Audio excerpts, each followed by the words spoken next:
Thanks. I'm going to go ahead and start us off. I want to welcome everyone to the July 21st, 2022 hybrid meeting of the Seattle Design Commission. We are doing hybrid meetings now since our last meeting, and we're all happy to be here in the room, and we're happy to see all of our attendees on WebEx. Our meetings are being recorded through WebEx, which is posted later on our website. Today from 10 until noon is the final presentation by the team at FAS and their design consultants on Fire Station 31 located in the Northgate neighborhood. In terms of the meeting format today, we have 2 hours. The team will provide a briefing on how the proposal has been updated since our previous meeting. There will be an opportunity for public comment, and for those that are attending virtually, if you are interested in making public comment today, there's a hand raising function that will acknowledge and look for people who want to make up to 2 minutes of public comment. And we'll do that after the presentation, but before, we'll do that public comment, and then that will follow by questions from the commission. And then they'll have a period for deliberation and finally the final action today.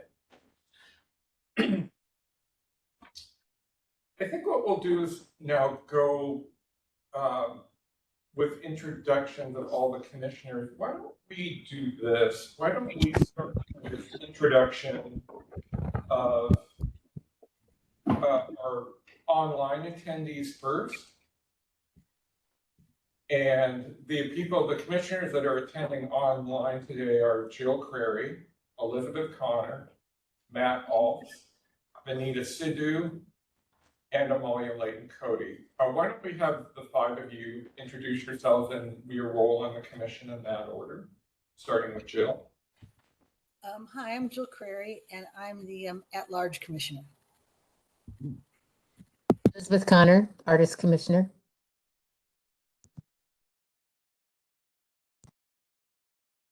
I think we forgot the order, but I'll just go ahead. Vanita Sidhu, landscape architect, commissioner, and chair. Matt Alves, architect commissioner. And Amalia? We may have lost Amalia Layton-Cody for a moment, but I'm sure she'll be back. And then commissioners here, the boards and commissions room, we'll start with Pooja. Pooja Shah, the engineer commissioner. You need to mute yours. Sorry. That's okay. Pooja Shah, engineer commissioner. Okay. I'm Erica Bush, I'm the urban design commissioner. Hello, Madam Ann Ryan, urban planning commissioner. I am Molly Spatonik, I'm the Get Engaged commissioner and an urban designer. Hi, Elaine Wine, one of the architect commissioners. And why don't we have the presenters start with introductions? Should we, Andy, do you want to start and then introduce your team? Sure. Andy Ishizaki, project manager with Capital Development, FAS. I'm going to hand it off to Kate. Thanks, Andy. I apologize, my video is not working. I am also a project manager for Capital Development, FAS, co-managing with Andy. Hand it off to Miller Hall. Scott? Sure. Hello, everyone. Scott Wolf with Miller Hall. We're the lead design consultant architect on the team. Zubin. Yeah, hi, Zubin Rao. I'm the project manager with Miller Hall. Elena, do you want to introduce yourself? Yeah, hi, Elena Darnell, Miller Hall. Hi, Akshay Srinivas, Miller Hall.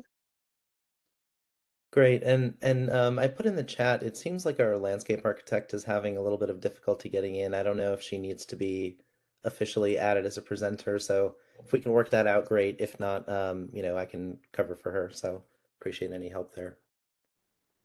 I should mention, it looks like we have members from Seattle Fire Department as well as the artist team.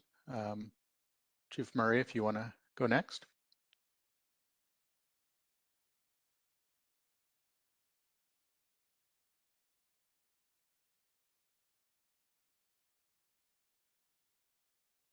or possibly Becky and Damon.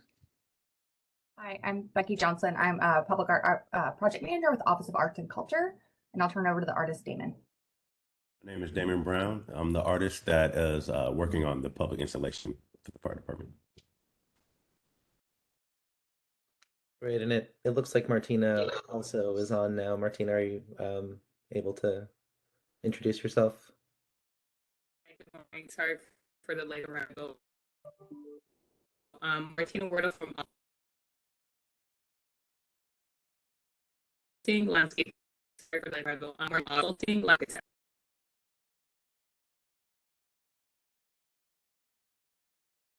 Thanks, Martina. I think that's it for our team. Excellent, Andy. So, oh, excuse me.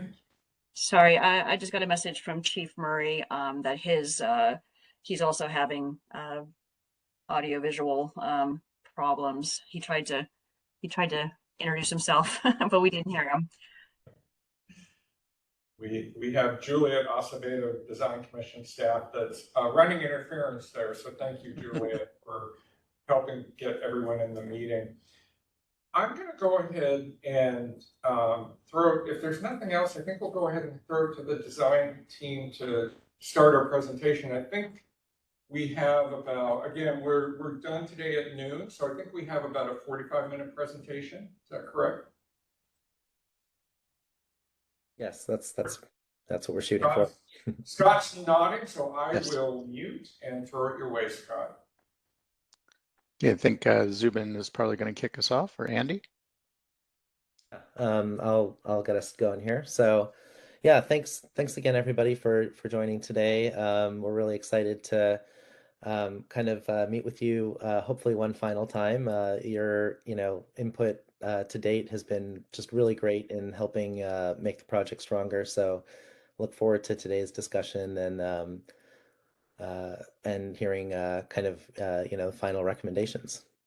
So we go to the next slide. So do have a lot to get through today. We'll try to keep it to 45 minutes. Really appreciate Valerie's help in kind of crafting an agenda that we think will home in on all the issues you're most concerned about. So we'll start with just some general status updates, where we are with schedule, permitting, so forth. Do a quick review of the recommendations you all had for us coming out of both the January meeting as well as the subcommittee check-in we had back in May. And then just a little bit of review on the kind of neighborhood and site context. I know we have a few new commissioners who haven't reviewed this project yet, so I think that will be helpful. And then reviewing the departures one more time. So none of the departures have changed. We do have a little bit of additional information on some of them, but just kind of wanted to review those one last time. And then obviously, hopefully leave the bulk of the discussion for the design updates that have been made, both since January as well as since the subcommittee meeting. Great, so let's go to the next slide. Yeah, so in terms of schedule, we first started with you all over a year ago, back in May of 2021 with our concept design. The second meeting was back in January, and then we had our subcommittee check-in in May, where we were really focused on kind of homing in on that 113th Street development and that kind of public frontage. And then you can see here at the end of July, we're kind of approaching the end of design development. So perfect time to kind of incorporate any last feedback as we kind of head into construction documents and really start developing all the details that will make this thing real. And then in terms of, oh, sorry, can you go back one, Lena? And in terms of, permitting, we're in for our master use permit. We're starting to get some review comments. We're, kind of well along in the street improvement process, closing in on, kind of closing out the 30% SIP. And we'll be anticipating building permit submission in November of this year. So, middle of next year, we'll be out to bid and then starting construction kind of next fall. Great. So I'll yield the floor here to Andy to talk a little bit about summarize our open house engagement. Great, thanks, Zubin. And just to add on to what Zubin was speaking to regarding the permit, so far we haven't received any significant public comments from the MUP submittal. So public outreach, we've hosted 3 open houses so far, 2 in person and 1 virtual. With the latest one held last month at the North Seattle Church, just a few blocks from the project site. And we've been in active conversations with the immediate neighbors to the north and east of the site through door-to-door in-person engagement, leaving letters beyond just the flyers we've sent out during the open house events. And they've been supportive of the project. And mainly the concerns are more around noise during construction when that starts, security concerns of the site while it remains vacant under construction. And one neighbor particularly expressed concerns about the capacity of on-street parking on 113th Street. So we intend to continue our conversations with the immediate neighbors as we fine-tune the fence and landscape designs. Zubin, back to you. Great. So yeah, quick summary of where we are with permitting. So we did intake the MUP submittal back in May. As Andy mentioned, the SEPA comment period closed late last month, and we haven't gotten sort of written anything in writing yet from SDCI, but heard from our planner that there weren't any significant comments received as part of the SEPA comment period. And then, as I mentioned, we are starting to get correction letters from our first round, but that cycle of review has not been completed yet. But so far, no significant issues have been identified, and our land use reviewer has already submitted her correction letter as well, and nothing in there that would. Oh, I'm sorry. Okay, sorry, I thought I heard something. So yeah, nothing so far from any of those letters that would change our interpretation of what's going on here or any of the departures. Street improvement permit. We've been in discussions with SDOT. So kind of the last piece for finalizing the 30% SIP was the emergency vehicle signal, which fire is requiring kind of for safety and operational purposes. So that was vetted with SDOT, and we met with their signals group, who kind of approved the concept for including that signal and gave us some direction on how to treat that intersection at 113th and Meridian. So there will be an emergency vehicle signal, only activated during responses, and there's some other kind of details about where the stop bars are and how they want the crosswalks configured and so forth. So we resubmitted the SIP package with all that information in it, so are expecting approval on that any day now. Great. So, just to quickly review the recommendations you all had for us the past 2 meetings, not going to read through all of these, but obviously the big theme was kind of making sure that the building was as welcoming and transparent as possible to the public. And obviously a lot of the comments centered around, the public experience, particularly along 113th and, how we were treating the retaining wall. Obviously, a lot of challenges with this very tight site and a lot of grade changes. So, really all the development that's happened since January, up until the subcommittee meeting and since then has really kind of focused on that public experience, as well as kind of just programmatic evaluation of the building and, changes with the articulation of the massing there. So go to the next slide, please. And since kind of the subcommittee update, I think that was a very positive meeting, and we've really been focused more on kind of additional development of the areas that we presented at that meeting. So we'll have a lot more information today on kind of the details of that trash enclosure and transformer, and sort of kind of a cohesive concept for the fencing and perimeter of the site as it abuts the neighbors. Great. So yeah, just to kind of quickly review where we are here for the new folks. You can see I-5 and Meridian there, kind of running across the page. So our new station is kind of tucked into that residential neighborhood, across from the large cemetery.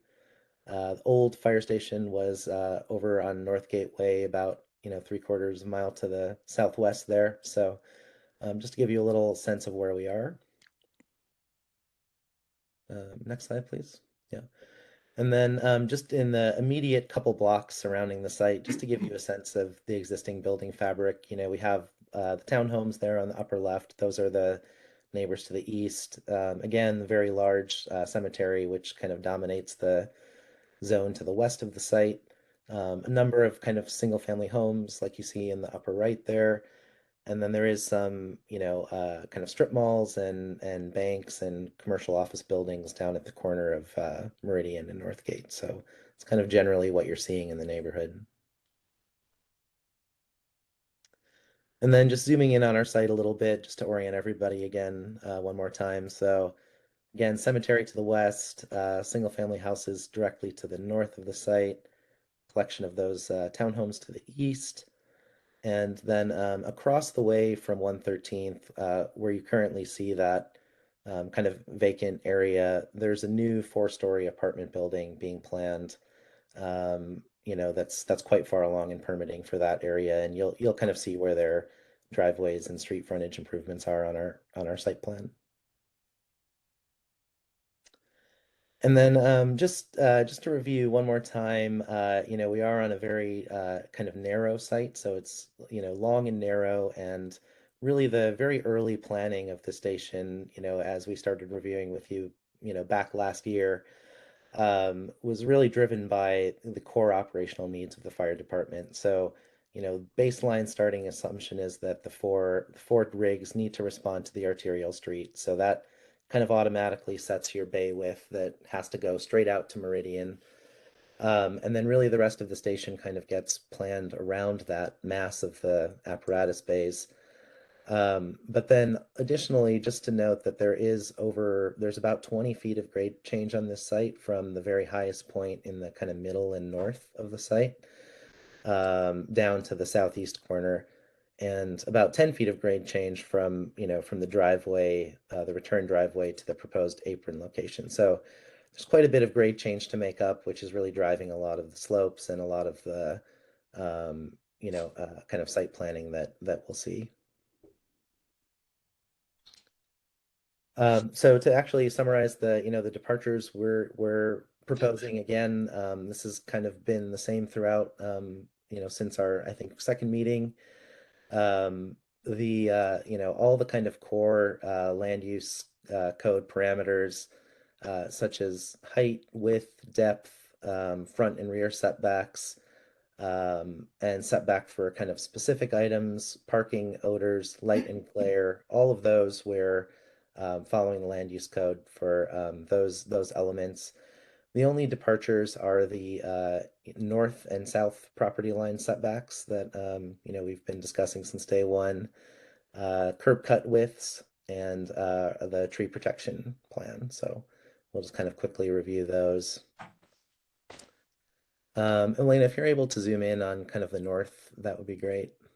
So along the north side of the property, the minimum setback is 10 feet. And then if you see that blue line that kind of stair steps back, the code specifies additional setback as your building gets deeper. So everything kind of north of that blue line and north of that 10-foot dashed line is what's non-conforming. And just as a reminder, that single-story volume there on the north is really designed so that the top of it is below the existing fences in the neighbor's rear yard. So that most non-conforming piece is kind of buried into the hillside, and really doesn't change the view for the neighbors or anything about their rear yards. Then there is a little bit of a corner of the upper volume that is also in that non-conforming zone, sort of to the north, Elena. Yeah, and that kind of second and third story corner there. Yeah, exactly. So there's a little bit of a portion of the building there that is also non-conforming, and Again, that's just kind of driven by the core, requirements of the fire department. So, keeping our bay depth at the absolute minimum and then, still providing ways to exit from the third floor kind of defines that volume. And then on the south side, same thing, the side setback kind of stair steps back after you get past a certain depth. So we have a portion of the building there that is non-conforming. And we've really tried to keep that zone of the building as open and transparent as possible. So that's where we have our, main entryway with the 2 stories of curtain wall expression. That's also where we now, have confirmed that we have the community room use in that zone. And then on the east side of that volume, also quite a bit of glazing and kind of warm wood tones that we'll see in the design updates. So, we believe we're doing a good job of kind of mitigating the impacts of intruding a little bit into these setbacks, but it's really all driven by the, kind of core program requirements of the building and the narrowness of the site. So let's go to the next one. Yeah, and then in terms of curb cuts, as is typical for fire stations, on the west side of the site there, again, all 4 apparatus have to respond directly to Meridian. So that driveway width is, basically the minimum required to get the 4 apparatuses out. We're trying to soften both edges of that curb cut with planting both the north and the south, and then the south side of the apron also has that seat wall element that kind of curves around the corner. So trying to soften that as much as we can. And then there's also, patterning in the pavement that goes across the sidewalk too. So, we want to kind of, make that as welcoming as possible on the perimeter, but also, not encourage folks to linger obviously in the kind of middle of the apron. So kind of providing, a nice point at either end to kind of quickly get from one end to the other. And then if you look at if we flip to the next slide, this one shows the turning study of the ladder truck. So I know there were some questions about, both the return drive width as well as the street width on 113th. So this really illustrates kind of how the pinch point of turning right from Meridian onto 113th, as well as turning left into our driveway, are really dictated by the swing of that larger ladder truck. So, we do believe those widths are required to operate safely, and one of the key drivers really is for that ladder truck to not enter the middle lane as it's traveling northbound down Meridian. We want to keep it in its lane of travel and still be able to make that tight right turn. So that's a little bit of what's driving the, the street width and the driveway width. So yeah, I'll hand it over to Martina here to kind of just review the tree strategy. Thanks, Subin. So there are 21 trees, existing trees on site that we are proposing to be removed from the site. And that includes 3 exceptional trees. From our arborist report, the 3 exceptional trees that were identified were 2 Douglas firs that were in good and pretty acceptable conditions, 1 madrona tree that was declining in health at the time of the report, but from a recent site visit may be dead. We also had the arborists evaluate the trees along the edge of the neighboring properties to the north to see if there will be any impacts caused by the new construction. From that evaluation, the neighboring trees have drip lines that do not extend or barely extend onto the project site, so they shouldn't be impacted by the building footprint. On one of the neighboring properties to the north, there is a significant corkscrew willow tree that is approximately 21 inch in DBH, but that shouldn't be affected by the project as well. Next slide, please. Here's a diagram that we're showing location and canopy coverage of the 3 exceptional trees on site, and the canopy coverage of the corkscrew willow tree that's coming from the north. And although we'll be removing 21 trees from the site, we will be having 28 new trees to the new site plan. Next slide, please. I'm gonna pass it over to Andy. Yeah, so real quick before Andy jumps on, so the overall proposal is to replace that exceptional tree canopy at the North Precinct site, which is very close to our site, so kind of in the same neighborhood. Andy was going to just let us know about some of the ideas we're having for making sure those exceptional trees try to end up in good hands. Thanks, Susan and Martina. So we did reach out to Arts to see if the Doug firs could be donated to other artists, but there are legal hurdles that prevent the city from donating materials unless it's specifically used for the project's art. So we're looking at other avenues. We've reached out to other partnering departments like SDOT, City Light, and Parks to see if the raw materials could be put to good use there, and we're waiting to hear back. And we also just received another lead that maybe the zoo may benefit from the raw materials. So we're gonna look into that a little deeper.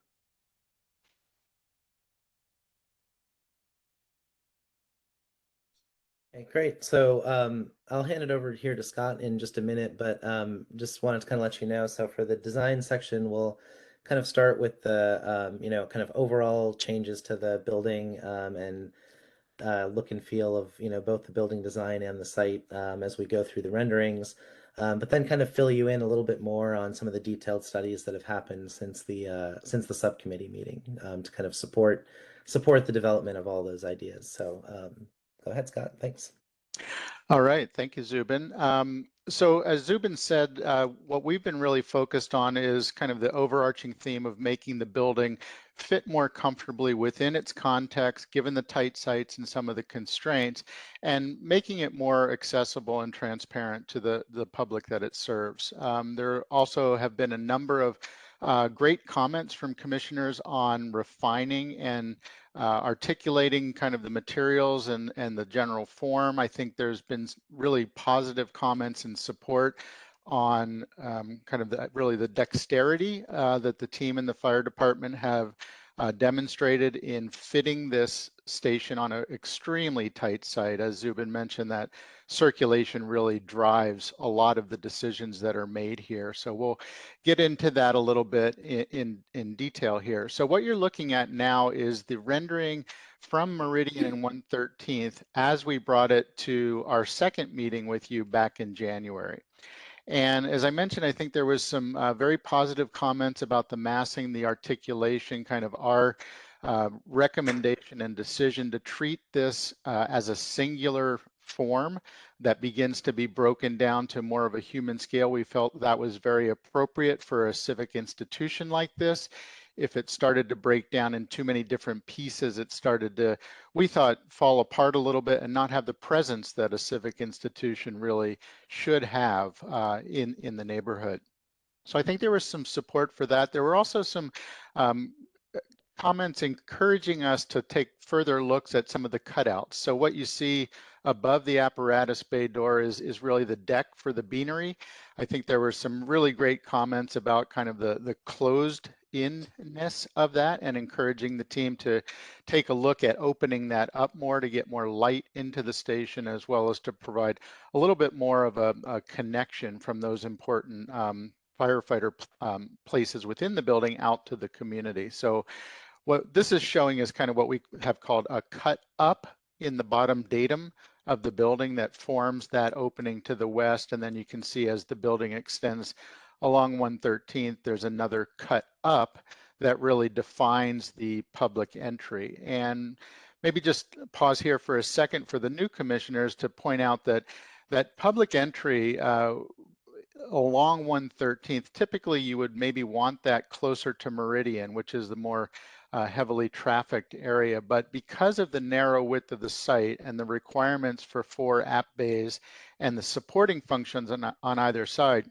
there really was no room north-south on the site to accommodate an entry function. So that had to push further east, and that created, we think, a really nice opportunity to kind of ground the building in the neighborhood to the east and provide a device to allow us to connect from that main corner, which is at elevation 353, up to the first floor at 355 in a very elegant way. And as we'll show you in a moment, really begins to provide a great place for Damon's artwork that he'll talk about in more detail a little bit later in the presentation. So this represents a version of what we shared with the subcommittee in May and subsequent refinements based on the subcommittee's recommendations. So what you can see here is that cut up from the bottom has inverted at Meridian and become kind of what we call a cut down. And coupled with kind of the cut up at the main entry on the east, we think that's a nice way to begin to modify the top and bottom datums of the main Shisugiban material that defines the living quarters of the station. We also looked at containing the lighter wood elements within the cutouts, both at that main deck area, the entry, and you can begin to see in the vertical windows that provide light into the dorm rooms.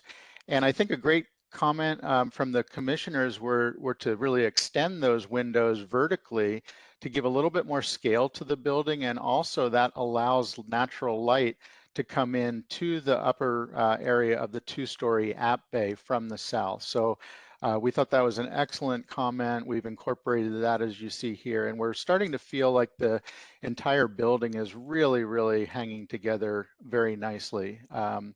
And then you begin to see here at that connection, that sloped sidewalk that goes up from the corner to the main pedestrian entry, Damon's piece, which I'm going to let him talk about in detail, but you can begin to see that that occupies the whole zone from grade up to that 14-foot datum line and becomes much more than kind of an applied art piece. It becomes integral to the read of the station.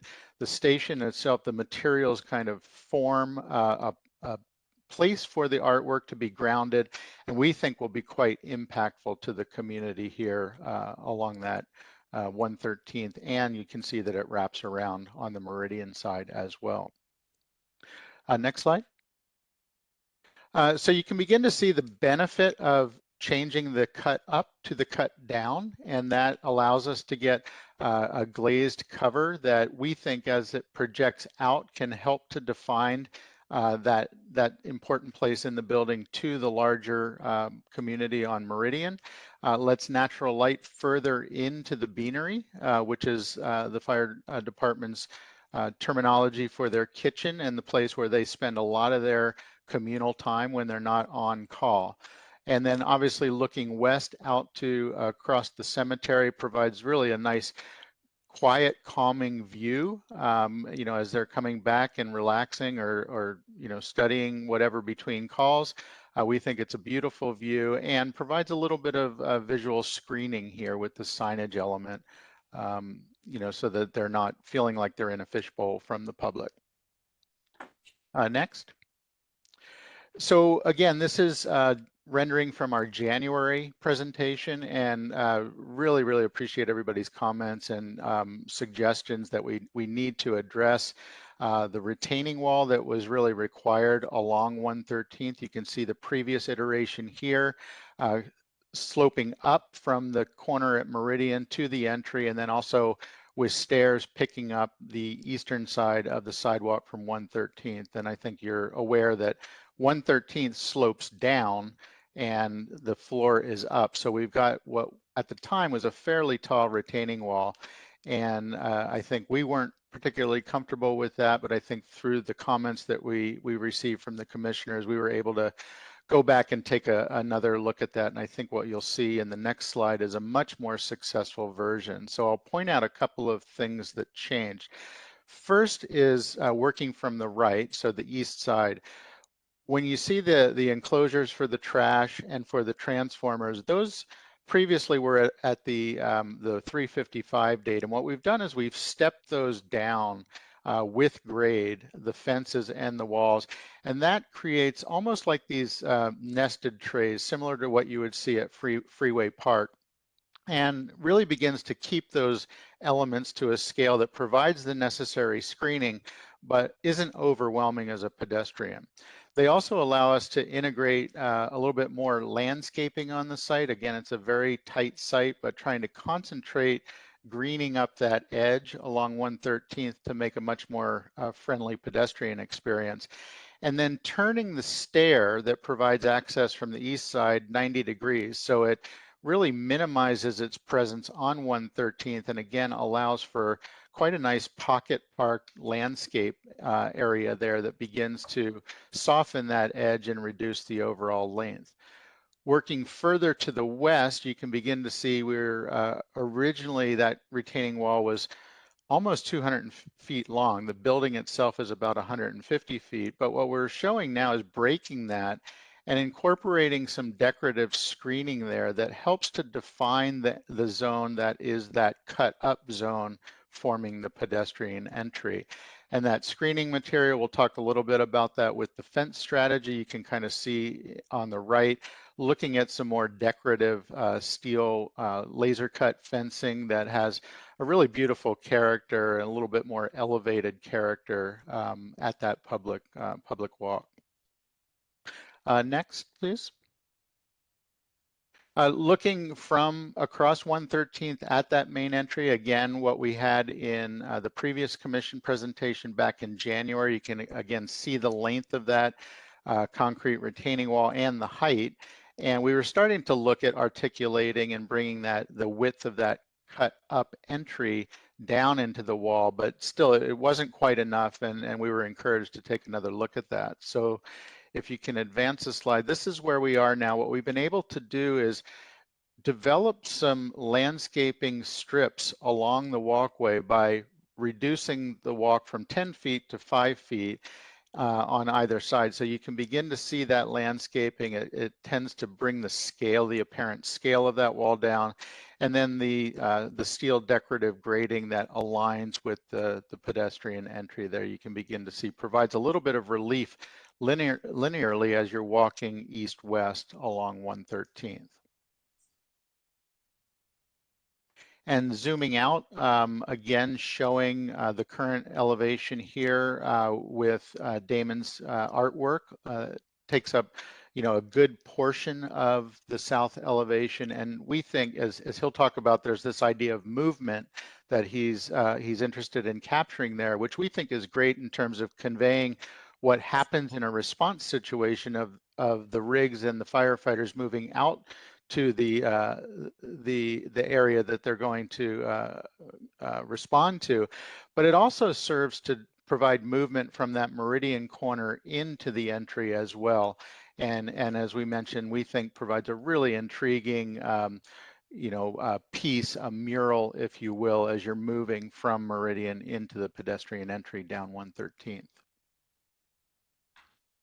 Another view there, you can see that there's a point in the sidewalk where we need to split to connect elevation 353 with the finished floor of 355, but allow 113th to continue dropping down to the east. By the time it gets to the vehicular entry, it's about 9 feet down from the 353 corner, so a significant grade delta there, and again, really constrained north-south and only having about 10 feet from the property line to the building in which to help navigate that grade. But I think you can see here the bioswale and the plantings really start to soften that and provide a really nice pedestrian experience for that length of travel. A view here from looking into the pedestrian entry, and you can begin to see here that 10-foot, how we've articulated that 10-foot plan dimension. So in the distance, the 5-foot wide walkway and then 5 feet of planting adjacent to the building. And then that actually reverses on the east side. You can begin to see a sliver of that where Elena's pointing out that's a planter that's now on the retaining wall side, and the connection to the parking and to the public stair that serves the east side of the site is against the building, and they resolve in that 10-foot wide area that forms the main entry to the building. Perspective looking from the northeast, looking at the backside of the building, the operations yard, if you will, from January. At the time, we were really struggling with how to articulate some of the interior elements. There's a need for a training wall along the backside of the building. We were really looking at how to compose those elements in a way that would make sense. And I think what you see here is a very I call it a bitty, like a lot of little bits that are unrelated that are happening. There was reasons that we were looking at that, but it didn't quite hold together. I think the commissioners pointed that out in our last presentation, and we went back to the drawing board. So what we've come up with there now, I think, is much more elegant.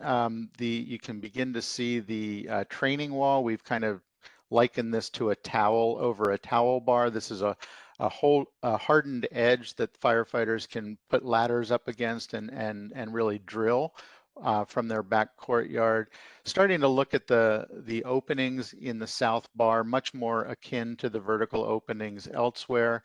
And just by cleaning up and wrapping that Chisugi-bond material around the inside of the apparatus bay return doors, we feel like it holds the composition together much more effectively. But green roof, PV panels, screening of mechanical equipment on the roof, and you can begin to see the skylight there over the beanery deck to the west. And I'll just quickly touch on materials and maybe circle back a little bit for the benefit of the newer commissioners. The upper enclosure we're proposing is a Chisugi-bond material, and many of you, I'm sure, know that is a process that's kind of takes a wood product and flames that, which creates a durable and decay-resistant char on the building. We think there's a real elegance to that material. Just it's a beautiful material. It kind of gets an alligatory skin texture, and then contrasting that at key places with the lighter, more orangey wood really begins to pop those elements out. And just the quiet elegance of that Chisugi-bond wrapper, we think, really allows these key places, the artwork, the pedestrian entry, really to jump out. And the other thing I wanted to mention is there's kind of a quirkiness, if you will, about kind of putting a burned material on a fire station. But we think that's really interesting from a conceptual level. I think people's impressions of fire are that they're destructive and harmful, which of course they are.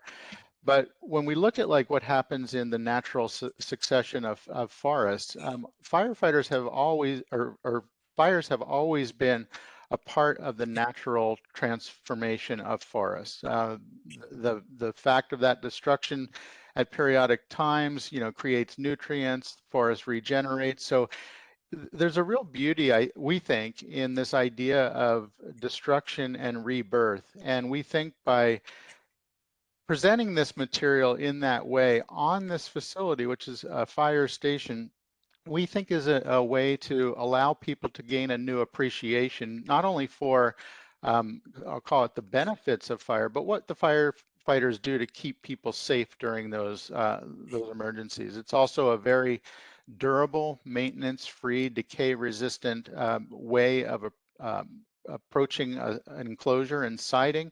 So for all of those reasons, we're really excited about this idea, and it's a big part of the design concept. And just wanted to go into that in a little bit more detail, especially for the newer commissioners that are coming on board. So with that, I'm going to turn it back over to Zubin.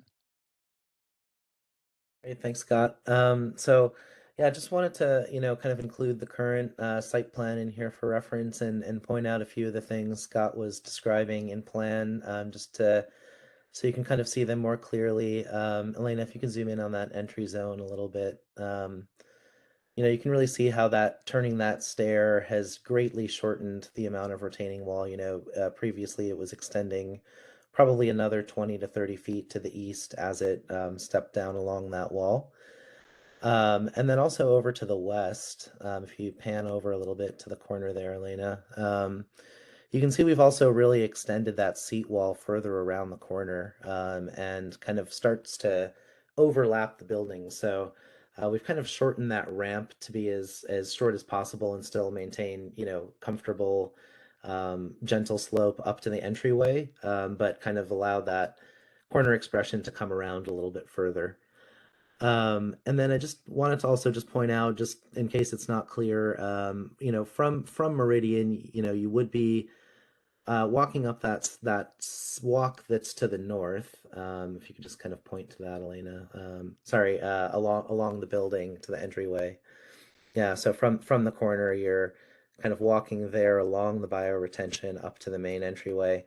And then, of course, from the east, the stairs are available. So the accessible route is to the west, and kind of the primary place where anyone visiting the fire station would likely be coming from. So we wanted to kind of dive into, again, as I mentioned, kind of just some of the details behind these moves. So I think the subcommittee was, really supportive of all the changes we made back in May, but most of their comments centered around just wanting to see more information. So we'll kind of go into planting and lighting, and then kind of talk about the perimeters, the kind of more detailed study that's happened at the perimeter. So next slide, please. I'll let Martina kind of review the planting design here. Thanks, Zubin. So this site has a green factor score of a 0.5 or more. For a compact, we will. So for a compact site, we will maximize amount of eventually we're on the next years do that. As mentioned, we have Martina, plant palette will be Martina, excuse me, you're cutting in and out a little bit. I don't know if it's possible to adjust your mic.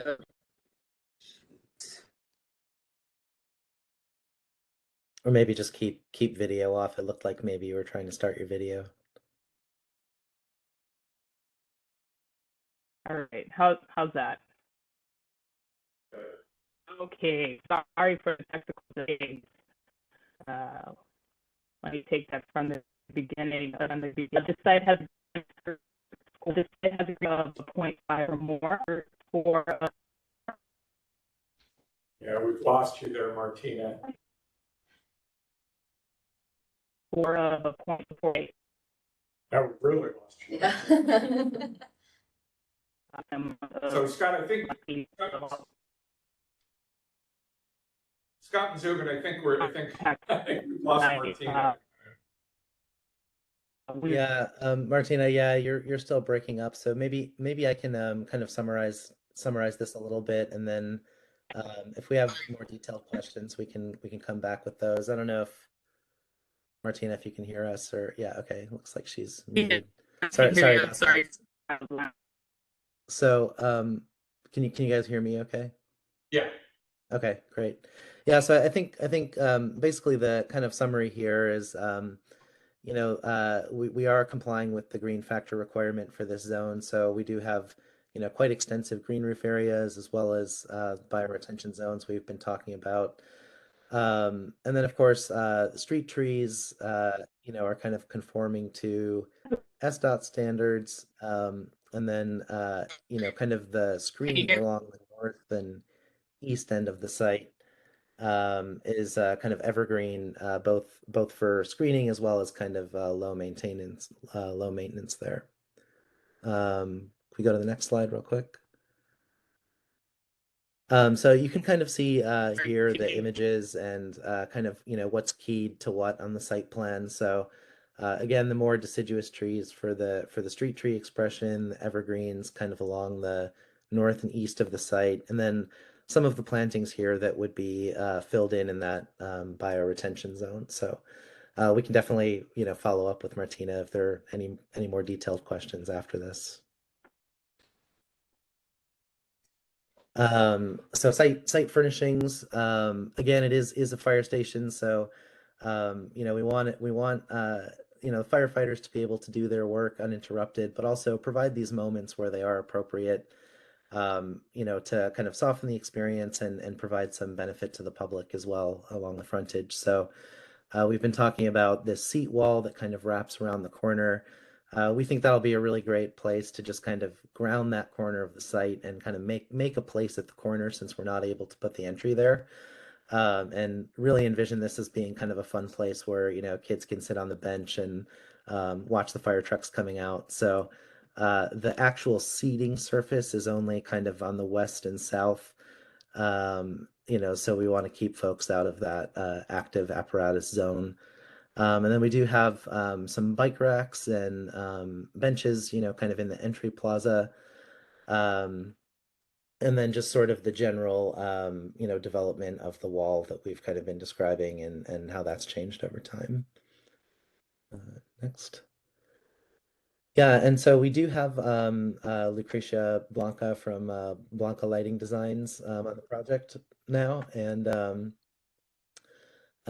we've been working with her to kind of develop some of the site lighting. I know this is something you all like to look at for the design development phase. So, you know, really just kind of supporting that overall concept of making this fit into the neighborhood, kind of providing, you know, minimal levels of light so it's not overlit, but that it is kind of safe and, you know, kind of welcoming in the evening hours. So, if you zoom in just a little bit, Elena, you know, in that sort of entry zone, we're still kind of working on the details, but we're imagining lighting being kind of tucked into the posts of the guardrail as you go along that walkway up top, and then potentially lights in the concrete wall to kind of get a little bit of glow on the public sidewalk if you're not going up to the fire station.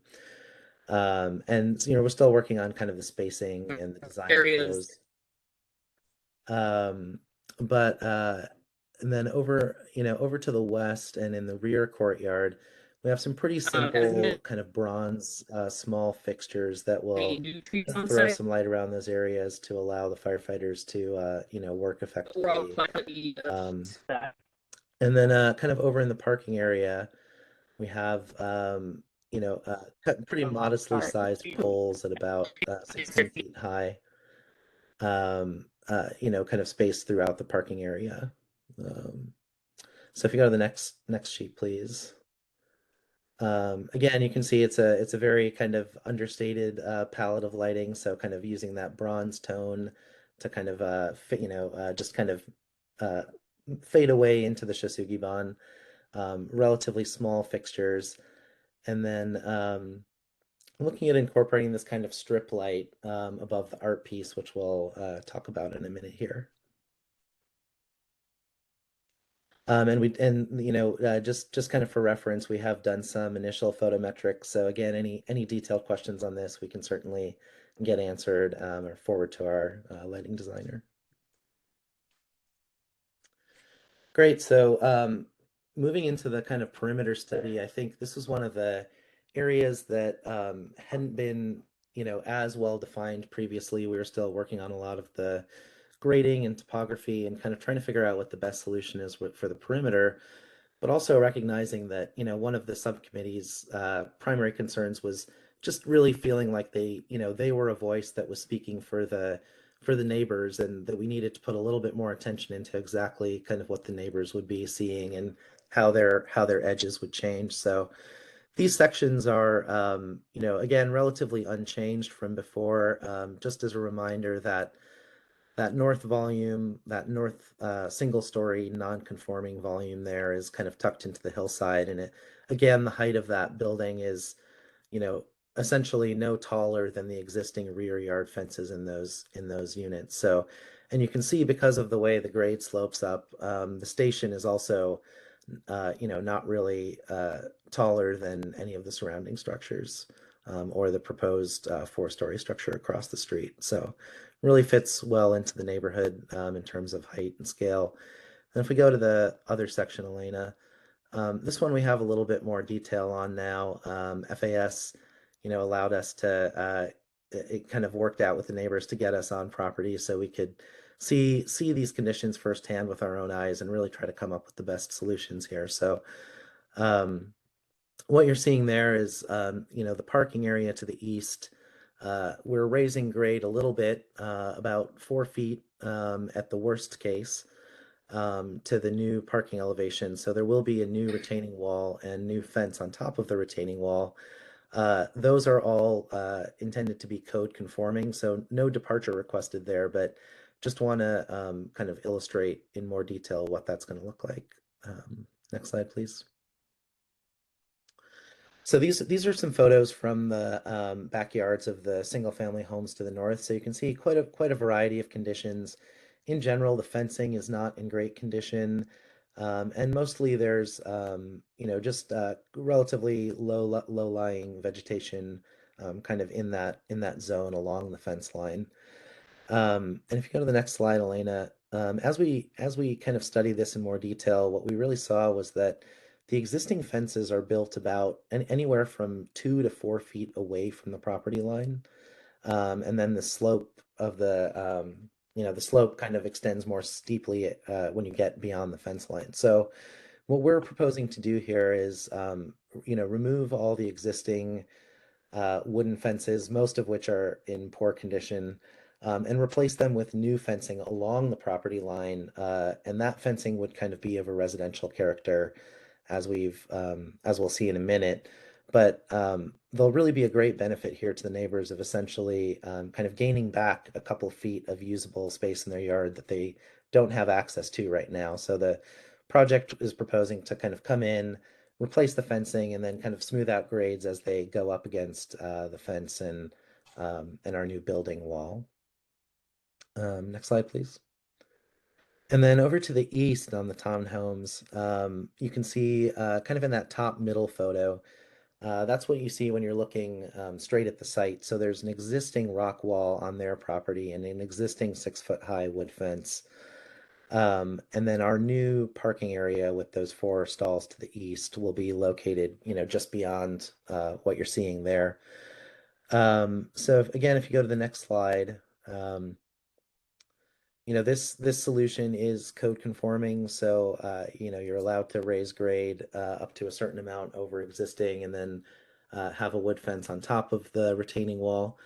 But what we're really proposing to do is, again, to kind of in this zone where we have the retaining wall, move back away from the property line a few feet. So visually, they'll actually have more relief and more space than they do now, even though the fence will be up a little bit higher. So there'll be a zone for planting there that will, kind of conceal the concrete wall, and you'll really just kind of see the wood fence behind that. And again, it'll be, much farther away than existing, and it's quite tight back there right now. So, we believe this will be a nice net improvement for those neighbors to the east. Zubin, just a quick time check. Are we about 5 minutes away from the end of the presentation? Yes, we can definitely wrap it up here. We're getting very close. You're doing excellent. I don't want to interrupt your flow, but I want to make sure we have adequate time for questions. Sure. No, thanks for the reminder. Yes, we're very close here. So real quick on the fencing, that zone you see in red is kind of the residential fencing.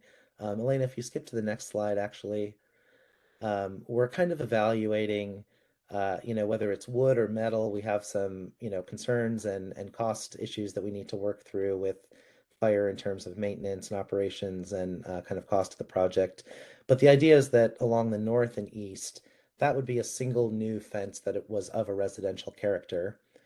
And then if you go back to the previous slide, Elena, providing a little more detail here on how we envision these areas of screening and fencing. So everything that you see in yellow here is intended to be that kind of laser cut perforated metal panel that Scott was talking about.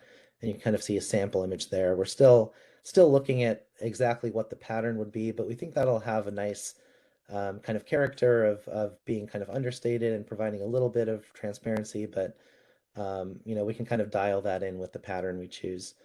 And then that purple zone is sort of a very simple kind of grading guardrail that we want really to be as open and transparent as possible to, both kind of keep eyes on that walking zone, as well as just kind of soften the experience of people walking along that area and kind of minimize the apparent height of that wall when that guardrail sits on top of it. Great, so I'll hand it over to Becky. Thanks, Zubin. I'm gonna give a quick kind of overview before I hand it off to Damon to talk about his kind of concept. But the renderings that you've seen that we've seen throughout the presentation are kind of a placeholder for the artwork. The artwork design specifically right now is this preliminary sketch that you see, this outline that we hoped will expand as much of the building as we can, but right now it does not incorporate the entire kind of 14-foot by 80-foot wall. There's a desire to wrap it around to the front where the 3 apparatus bay doors are, and we're working with that with budget constraints and materials at this point. And the materials we're looking at is like porcelain enamel or a mosaic tile at this point. But again, further discussion with our pack that will be happening next week. And with that, I will turn it to Damon. Hello. So, as Scott kind of mentioned earlier, I'm looking for motion, but within this motion, I want to tell the story of the Northgate community, the residents that currently make it up, past and present, as well as how the fire department services that community. So with the trucks coming in the back of the bay, coming from the east going west, I want my artwork to kind of reflect that energy and motion coming through the building as they go out to serve the community. So that's kind of the direction of where the public art is headed. And one small addition is that Damon did propose the 2D very integrated artwork into the building side. He was also interested in a 3D sculptural element of the firefighter's hat, which is kind of a homage to the Mad Hatters, which is the nickname that the Fire Station 31 firefighters have given to themselves. But as we move further into final design and look at real budget numbers, the primary artwork will be the integrated artwork into the 2D side of the building. And if we need to let go of the sculpture, we will. But that is an item that we'll make a decision on later on in our design development.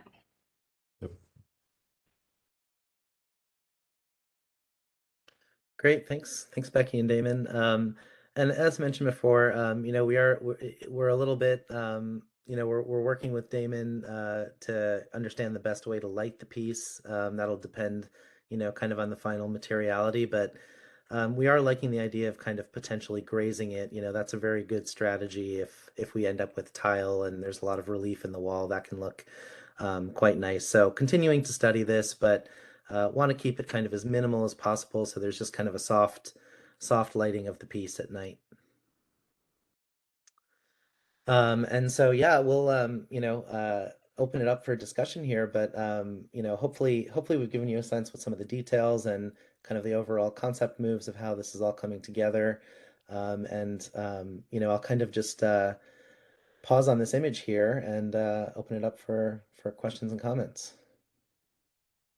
And we do have the floor plans, here at the end of the deck too, for reference if we need to answer any questions about what goes where. Thanks, Susan. And thanks, Steve. Vanita, this is where we would normally ask for public comment, so I'll just take a moment if there's anyone who who's attending today and wants to make public comment, if you could raise your hand in the hand raising function on WebEx.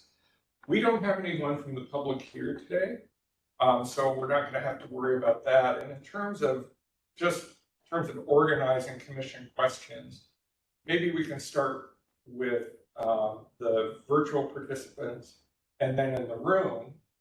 And then when we get to deliberations, we'll flip that and start with people in the room and then have commissioners virtually after that when we do deliberation. Michael, should we check first if there's any agency comments? I see someone from SDOT attending.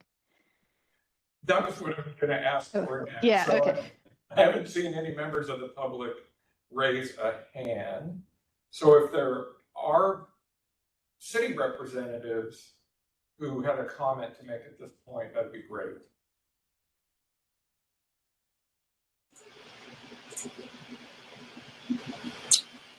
Can you all hear or see me? I don't know if I'm maybe the only city representative here.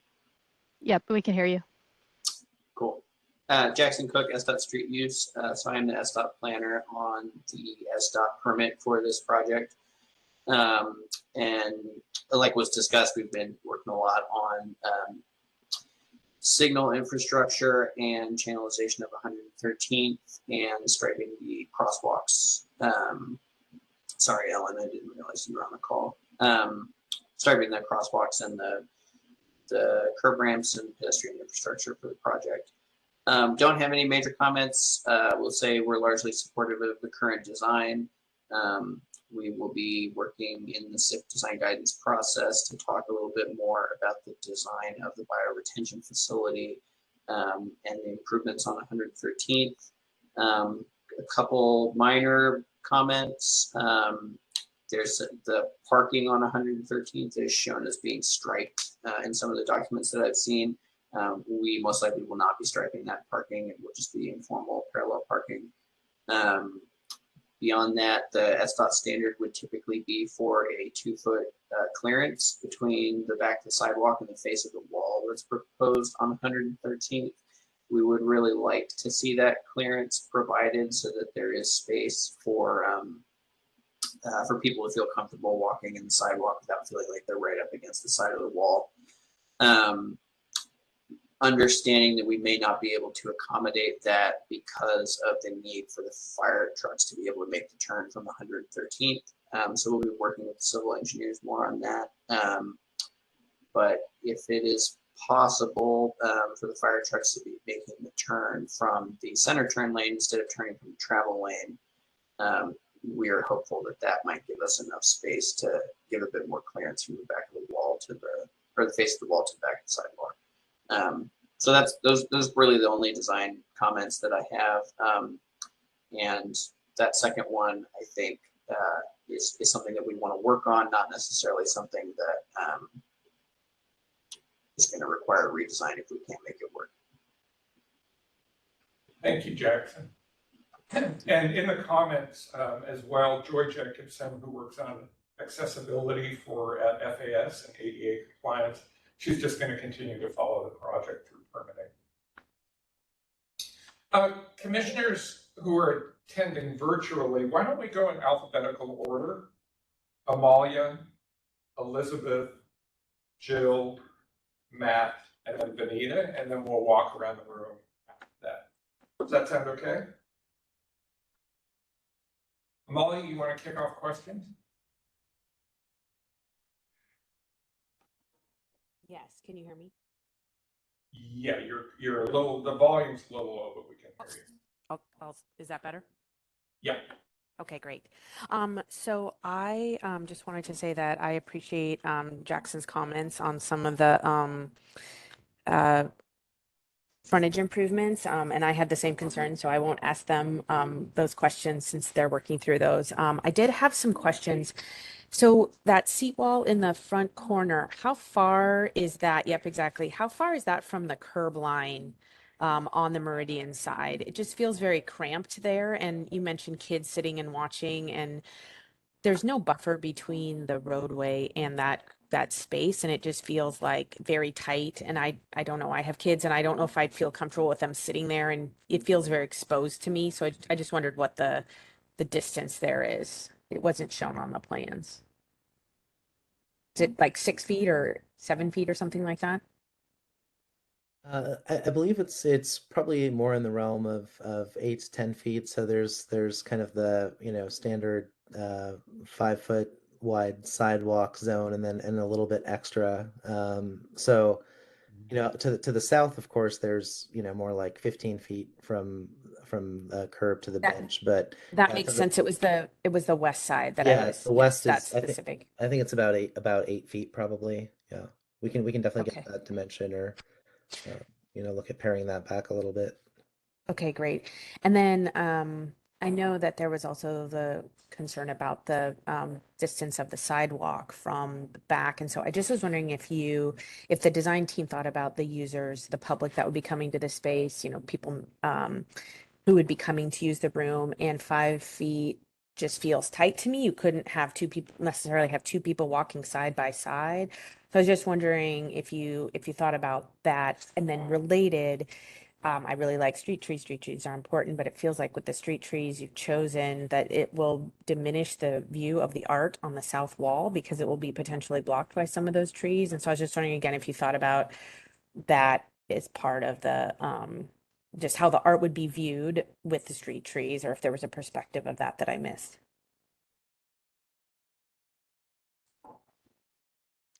Yeah, I think the street trees, you know, honestly were chosen more based on SDOT standards. So I think that's definitely something that we could look at, you know, what's within the family that would, you know, perhaps work a little bit better with the art.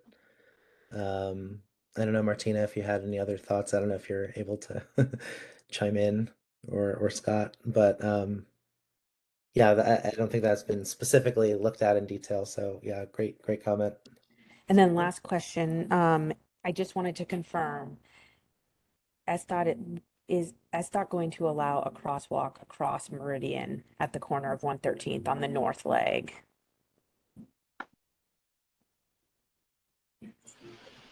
There, yes. I could say there's no intent to stripe the crosswalk on either crossing. So no, there will not be. Right. Okay. So would the curb ramp crossing be required? The curb ramps are required, yes. Okay, but not marked. It still wouldn't be marked. No, it wouldn't be a marked crosswalk. Okay, all right. Thank you. Those are my only questions. Amalia, before we go on to Elizabeth, Glenda Rader from SDCI put in the comments that they too are concerned about the location of the street trees relative to their long-term health, given the size of the planting strip. That's a zoning code issue that they'll work with the team on to make sure that it complies or an alternative is made available. Elizabeth. Thank you. Thank you. Thank you for this presentation. Can you hear me okay? Yeah. Okay.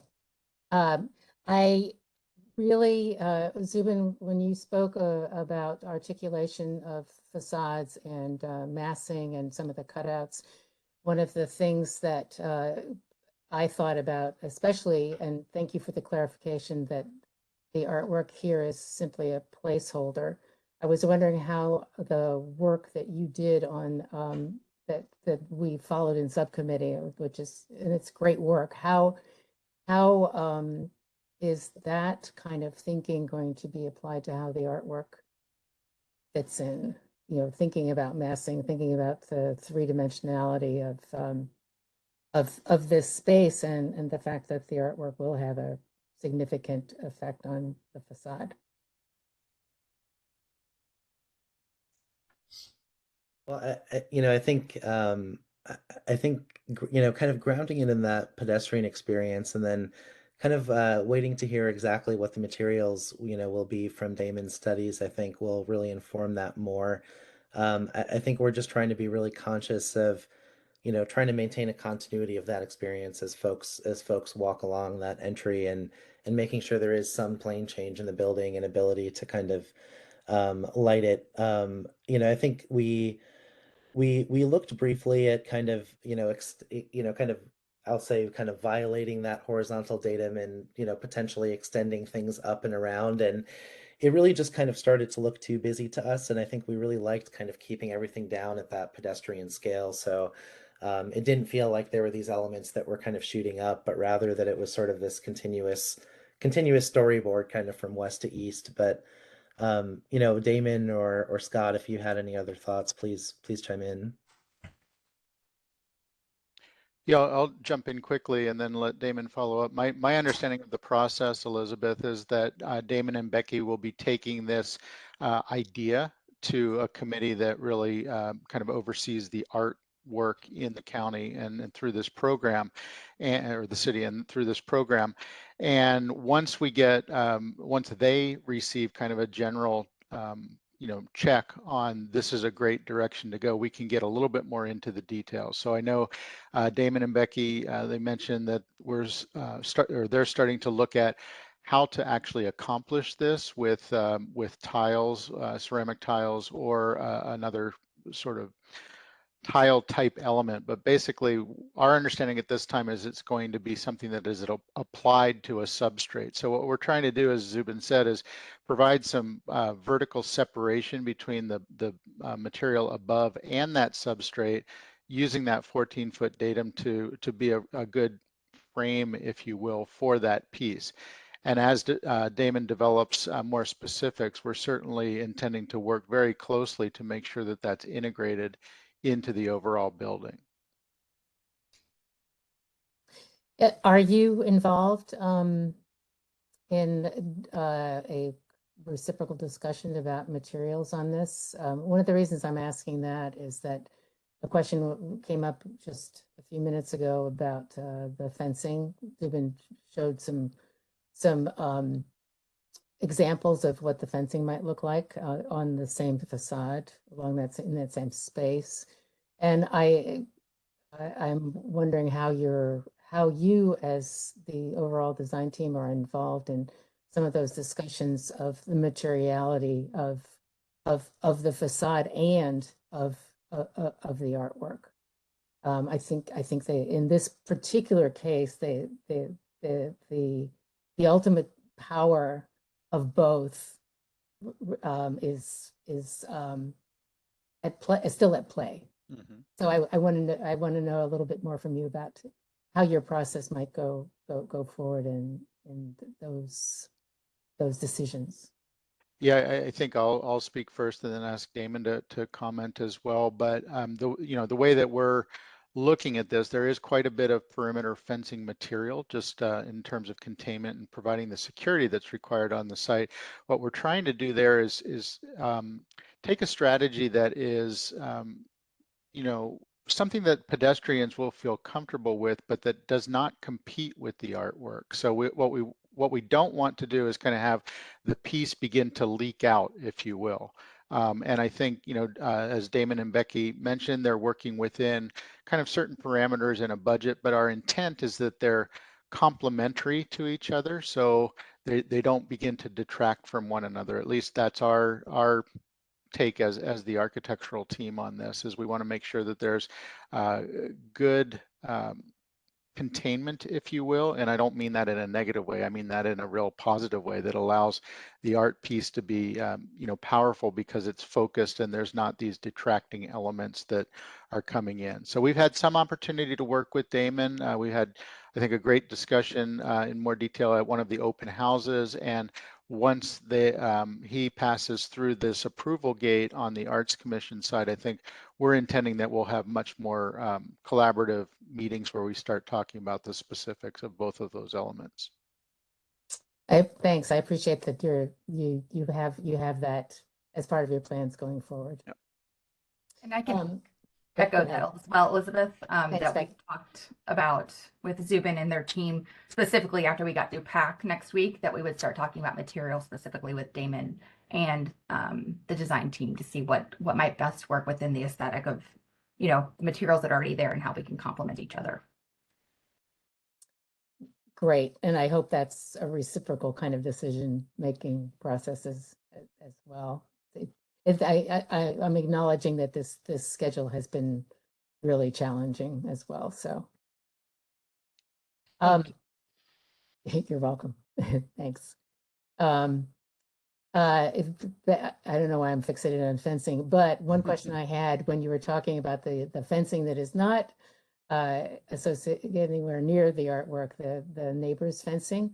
You said that there were I didn't hear if the neighbors had actually weighed in on that yet, how they felt. The options. Is this preliminary? Zubin, do you want to jump in, or Andy? Yeah, I can speak to that. So we've had kind of general discussions with the neighbors about fence replacement and the extent of that. We haven't shared these specific designs yet. We had these materials prepared for the open house, but unfortunately, the immediate neighbors most did not attend. So we'll actively reach out to them again to involve them or bring them along on the design of these fences. Thank you. I think my last question is for Becky. Since Damon's really interested in telling stories that are very associated with this place, what kind of scope is there currently for the public involvement? Maybe Damon wants to answer this, for Damon to actually gather that kind of information and interact with the neighbors. I can speak to it at a high level. As I think this group knows, we came in right before we were at this design commission before this. And so we did participate in the online virtual open house, and we had like the ability to ask 3 or 4 questions of like what might be of interest or history, elements of the neighborhood that were important to folks.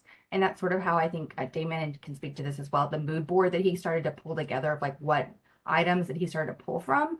But he also had the opportunity to meet really closely with the fire department and work with a focus group over there that was worked with Chief Murray and a few of the other firefighters that actually live and work within that existing fire station that will now be, you know, kind of in this new replacement station. And he also got to do a really, I think, wonderful ride along. And they've been along the whole way with us, providing comments as well. But Damon, if you want to speak to how you're going to include more of that input. Yeah, so, you know, as I begin to continue to kind of develop my concepts, you know, based on what I was able to pick up from spending time with the fire department and the ride along, and then obviously the online community engagement and then the physical open house we had a couple of weeks ago, I'm going to begin to compile all of that information that was provided by the public and that I picked up myself, and begin to work that more detail into my concept. And as you see, you know, there's things that came out of that survey, indigenous plants to the region, some of that, the Duwamish land that the fire department that is currently on, some of the accolades, all of the history of Aurora and all the neighborhoods they services, all of these will help begin to, you know, form my concept as I begin to develop it and tell this story. Great, thank you. You're welcome. Very much. And I'll pass this on to Jill. Great, thanks, Elizabeth. So you guys, it was great to see pictures of you standing in the neighbor's backyard, because it's like, oh, they finally talked to the neighbors. They talked to them so much there in their backyards. And of course, all the fences are different. I mean, it's a great story of none of their fences are against the line, and they're crooked, and they're all kinds of things. So I really applaud you for taking on helping them find a little more space in their backyards. And I think the answer to the question of what are the neighbors going to get out of this, or for surviving the construction period, I think you've got a good, strong answer for that. I appreciate that. The bioretention is about 900 square feet. Is that correct? And what's the rectangle in the middle of it?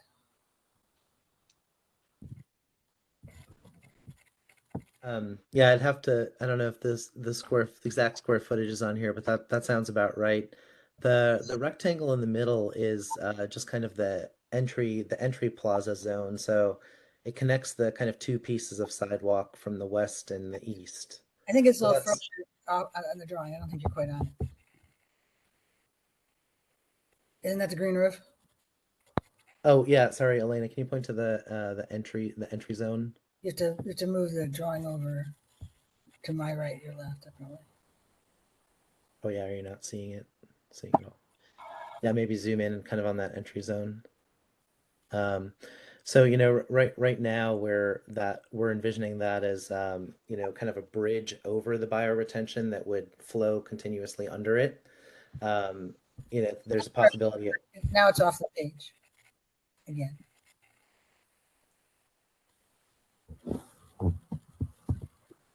Might just be in view.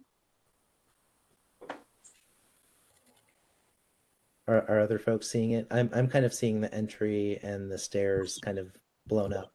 But the hatching of bioretention just begins at the right edge of the. Maybe just zoom in so we could see the whole thing. Yeah. It looks like maybe the dumpster pad. Yeah. So sorry, Jill. What's the question exactly? Well, I mean, I was just trying to ensure that is the bioretention and the only bioretention, and then what the rectangle. I mean, obviously, for that to be 900 square feet, you must be counting that whole area as bioretention. And then I didn't understand how the rectangle in it related to biodetention below it, or I couldn't quite figure out what's going on there.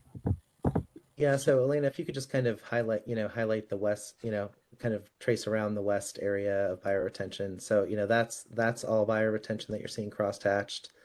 That rectangle in the middle is kind of a bridge over the bioretention that, kind of forms the entry plaza.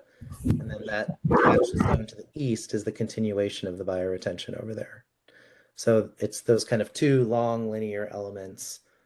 And I don't know, Martina, if you could put into the chat, I don't believe we're calculating the area under the bridge as part of the bioretention. I believe it's only what you're actually seeing is hatched is counted.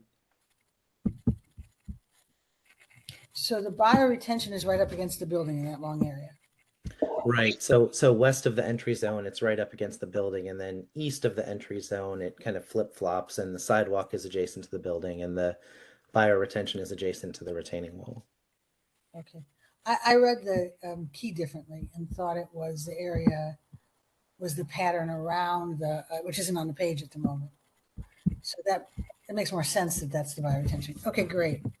So are there street trees that you're pulling out and not replacing?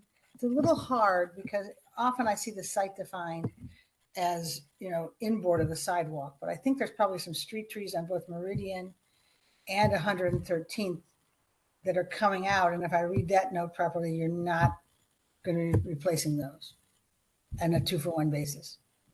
Right. So on Meridian, there are no street trees. There's kind of a high voltage under the sidewalk there. And really both streets are, kind of underdeveloped. Like, so 113th doesn't currently have a sidewalk, curb, gutter. It's just kind of a ragged edge. And there are kind of a couple trees in that zone, but they're, I guess I wouldn't really call them street trees. They're just kind of, there. And that is included in the total count that Martina represented. So there's 21 total being removed and 28 new being provided. On site, and then you're going to do any of your extra 2-for-1s at the old, at the North Precinct site, right? Right, exactly. So, and I guess just to clarify, they're kind of two separate requirements we're following. So what we've highlighted here is the land use code requirement for exceptional tree replacement. There is an additional executive order, that all city departments have to follow to replace trees 2-for-1. And Andy and Kate have been doing some work to understand, if that's on a kind of rolling basis or per project. So Andy, can you speak to that a little bit? Sure. Right now, the North Precinct site we feel is probably the best candidate to receive the additional trees required for the 2-for-1 requirement, just because of the proximity, and also there's a wetland in that vicinity. So planting trees there will help with the biodiversity. So that requires a little more study, exactly where and how much. And then we also have a running total of all our FAS projects, trees added, trees removed. We're currently we're net positive on the overall count, but I'm not certain if the 2-for-1 replacement is a per project requirement, and past projects don't count, right? So if we're 100 plus surplus of trees that we've added to the project, does that count any towards those trees? So that just requires a little more digging into the intent. Well, congratulations on being to the good on 2-for-1. I never accomplished that. That's great. So I have some questions about the art. So what is the art budget for the project? Becky, can you speak? Yeah, absolutely. The art budget for the project is $250,000. $50,000 is for design, and $200,000 is for fabrication installation. Great. So I totally understand the explanations we were given, about that you want to keep the art on within the frame. of the wood. I get that completely. My questions are about what's happening within that surface. Is the art meant to be applied over a finished architectural surface that covers that whole area and wraps on the corner, or is the art becoming that surface? I think ultimately, based on budget studies moving forward, it will be a combination. It will be connected to the substrate and will be kind of embedded within whatever the additional building facade is. The art will be a portion of that will go along the edge of the building. So there will be facade that the building project will need to do above and kind of below. And I'll jump in, Jill, and maybe add some clarity. So if you sort of trace the outline of the image that's shown on the upper right there, and you consider that within what we've been calling the frame of the building, the area of that artwork is, call it roughly 55% of that total frame area. What we're trying to do is, and wanting to do as we go forward, is work with Damon to make sure that this piece that's kind of this irregular shape is not something that's applied to a flat surface behind that's the building material. What we're trying to do is make sure that we are able to integrate that piece so that it appears that we're filling that entire 14-foot area. And so, as Becky and Damon have mentioned, they're working with, a fixed budget and trying to identify if they can kind of fill the space with, quote, the art piece.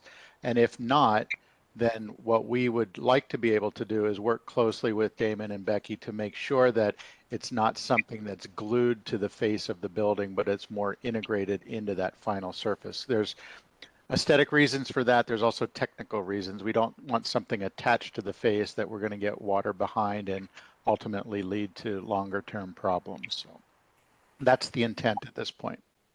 Okay, well, that leads me in a couple of different directions, but I'll save that for deliberation. So thanks, guys. Thank you. Thank you. Yeah. Oh, sorry. Hi, Michael, are we just questions only? Are we gonna have time for general comments, or should I just do questions only right now? Yeah, we only do questions at this point, and then deliberation will occur after this. And just a quick time check, we're scheduled to leave at noon, so we can maybe go over a little bit, but focus and brevity. Okay, quick questions.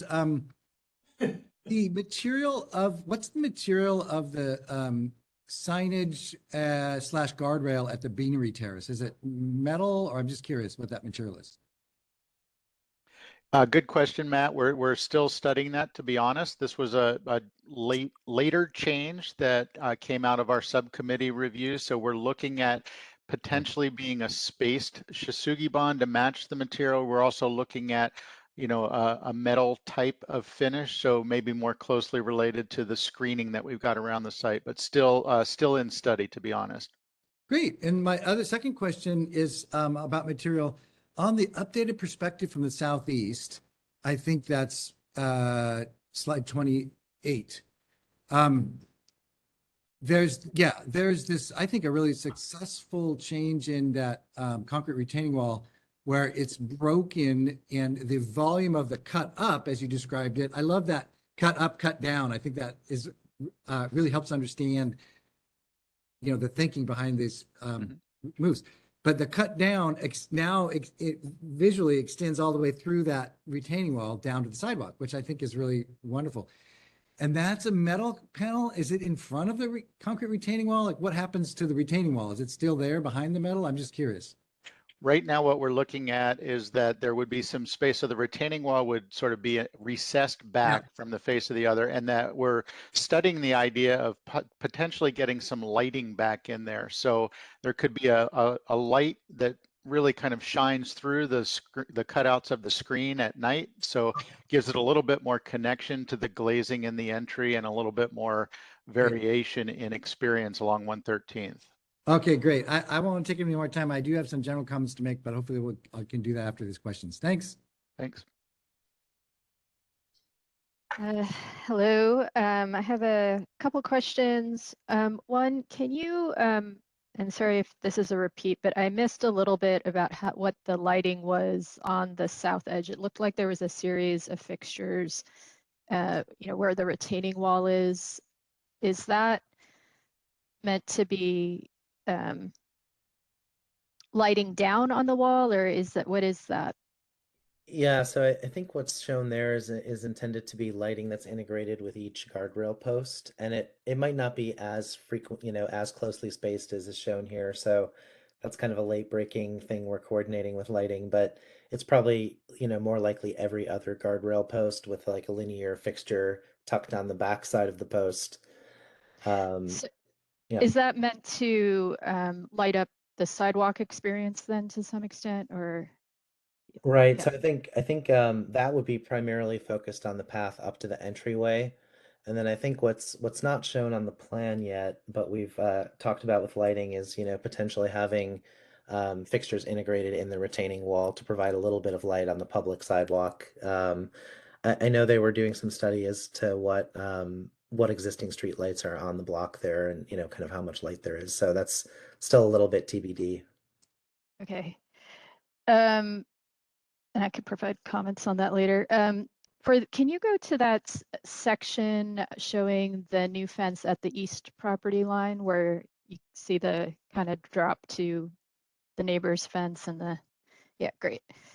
So I was curious here, obviously there's a fall height issue with the retaining wall, so you need something up there, but why a 6-foot fence at the top of the new wall when there's another, 6-foot fence at the property, on the neighbor's side of the property line? Like, why not a 42-inch guardrail?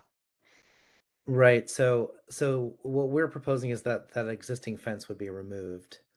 And then yeah, the taller So the neighbor's fence goes away and there'll just be yeah, one fence exactly. on this side. Yeah. Okay. Yeah. Okay. And the height was really just so you can kind of see the scale figure there. There's no kind of security issue, but we still wanted it to be tall enough that, people in the fire station wouldn't be like, staring right into somebody's bedroom window or whatever in the townhouses. So kind of privacy for both sides, essentially. Okay. So we won't have planting area trapped between two fences or? No, the Great. planting area will be open. Yeah, that should say existing fence to be removed. Okay. Yeah. Great. And then let's see. Yeah, those are the questions I have, and I'll share my comments later. Okay, thanks. Thanks, Vanita. We'll go ahead and within the commission room start with Pooja. Hi there. Would you mind going to slide 16 for a minute?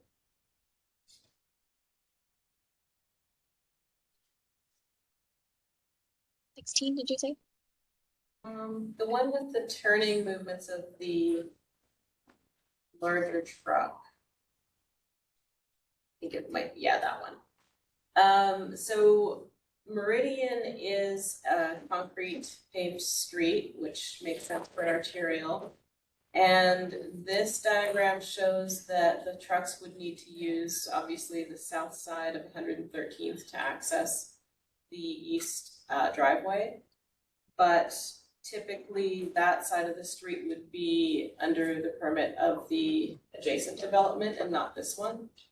I'm thinking about the longevity of the pavement for the use of the neighbors in the area and wondering if that side of the street or if that street entirely is going to be concrete, or is it going to be replacing the asphalt that's there now? I can speak a little bit to that. So I know that development across the street has kind of already been through their 90% SIP. And I believe the proposal is for there just to be asphalt in that zone at the moment. So that the curb line that's shown on this drawing is representative of the permitted condition. Okay, thanks.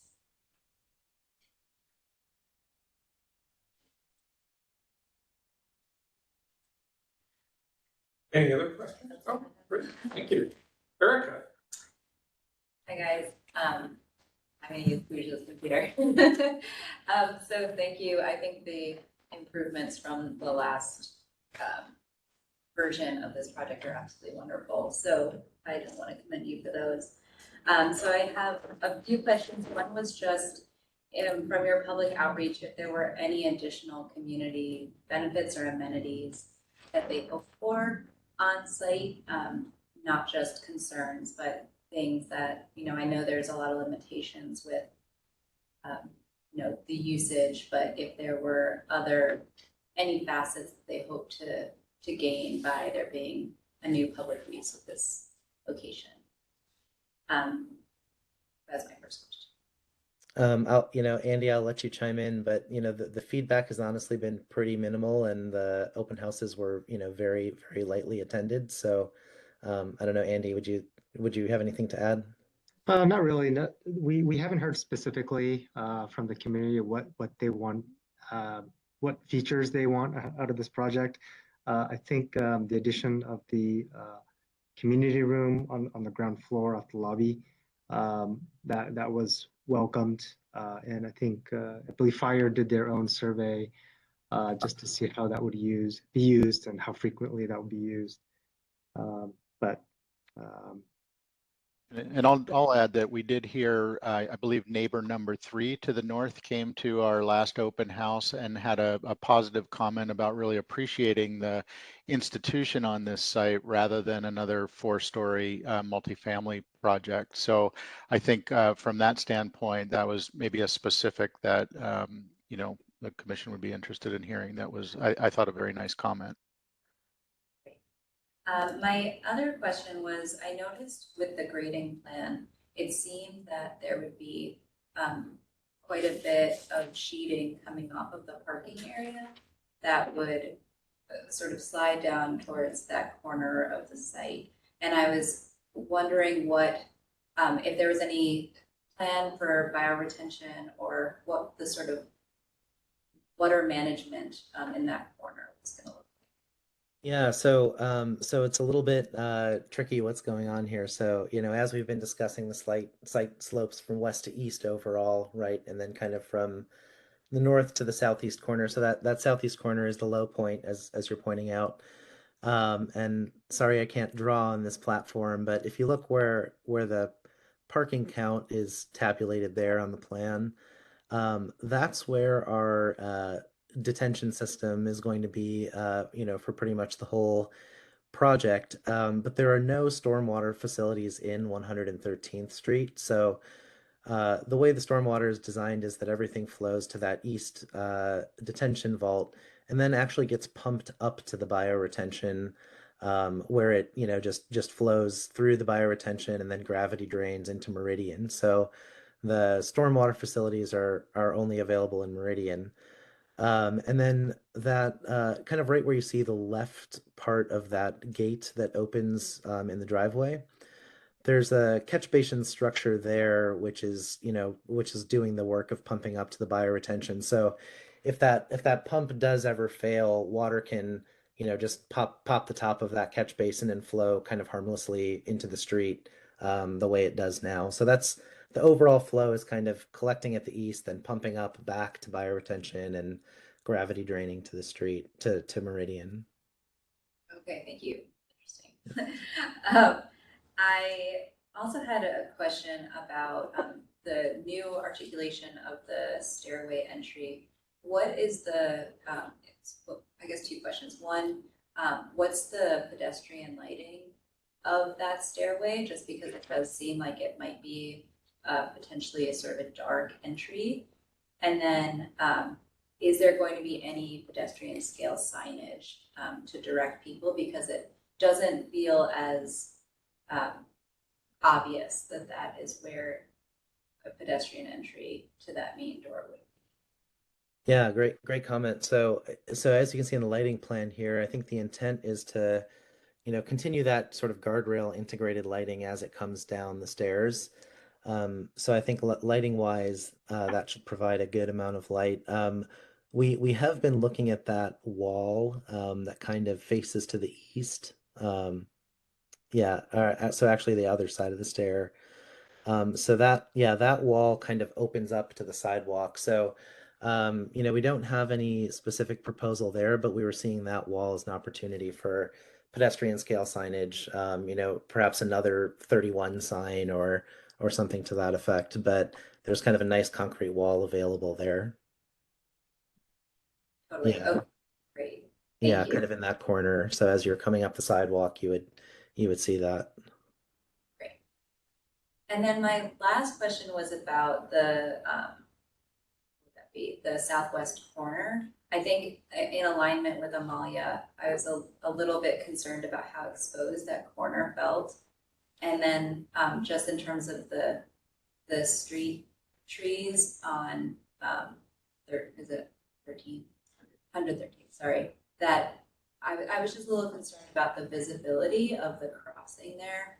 If sort of, so if you guys, if there's a understanding of what that space is, I guess, from for that pedestrian crossing there, if it would be possible to shift that inbound a bit and have more of a protected corner. And I think that's what maybe came up in the SDOT conversation, but I just wanted to follow if that was the plan, to have a more defined pedestrian zone on that corner. Yeah, I to be honest, I don't know the history of all the decision making there. We've had a lot of conversations with both SDOT, and Commission. I think at one point we were worried about that area being sort of too big, but perhaps I think we've maybe gone a little too small now. So I think we'd have to kind of take another look and kind of refresh all the different constraints in terms of both site triangles and kind of what Jackson was asking for in terms of the continuity of that sidewalk as it wraps around the corner. And one of the things that might help that idea of feeling more protected right now, it's kind of more of a convex curve out, right? So you're sort of sitting facing out and feeling exposed. If we could reverse that and effectively do a concave shape inboard, that would maybe provide a little bit more kind of a perceived protected area. But we're really balancing that, to be honest, with the green factor and the bioswale area. I mean, we're down to the cubic inches here, and I think don't have a lot of room to operate, but I think if it's acceptable to the commission, we all think these comments are very appropriate, and we'd like to take that back and make sure that we dial that in properly, because it's a really important public corner for the whole project. Thank you. That's all for my Thanks, Erica. Adam?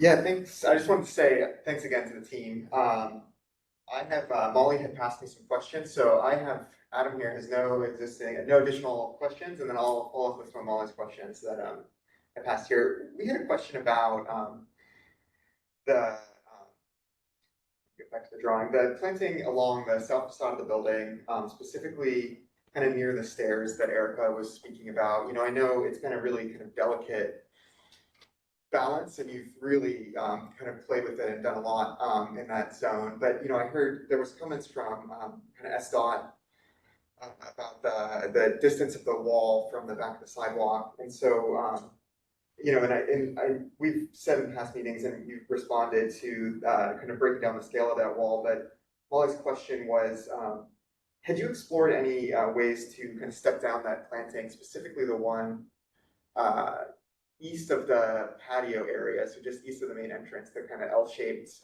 planting, just to kind of reduce the scale of that wall, or other opportunities for bringing green along the sidewalk?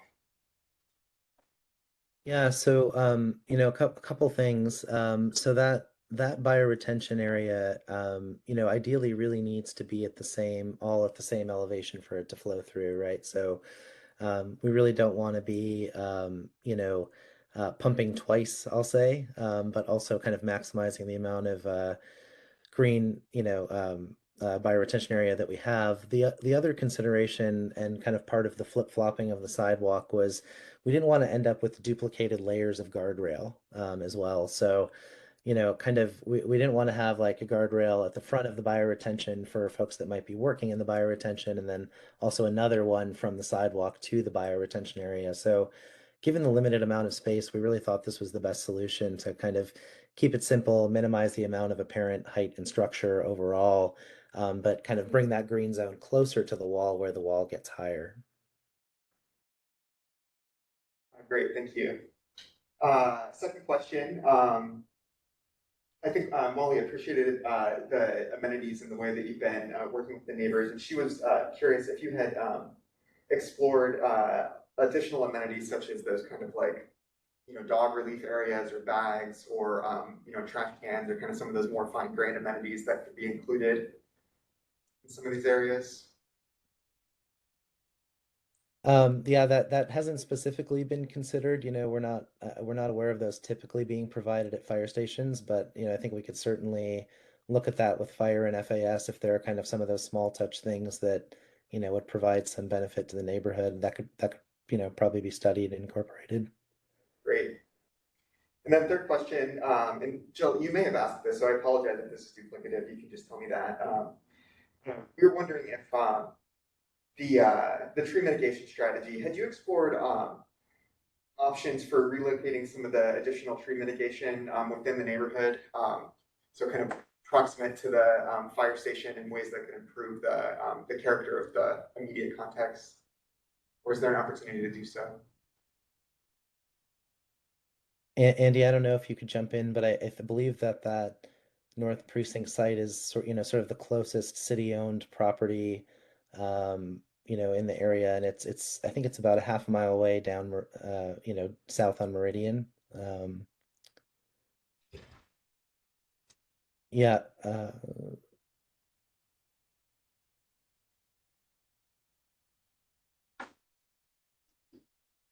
Are you speaking to the additional plantings in the right of way outside of the project area?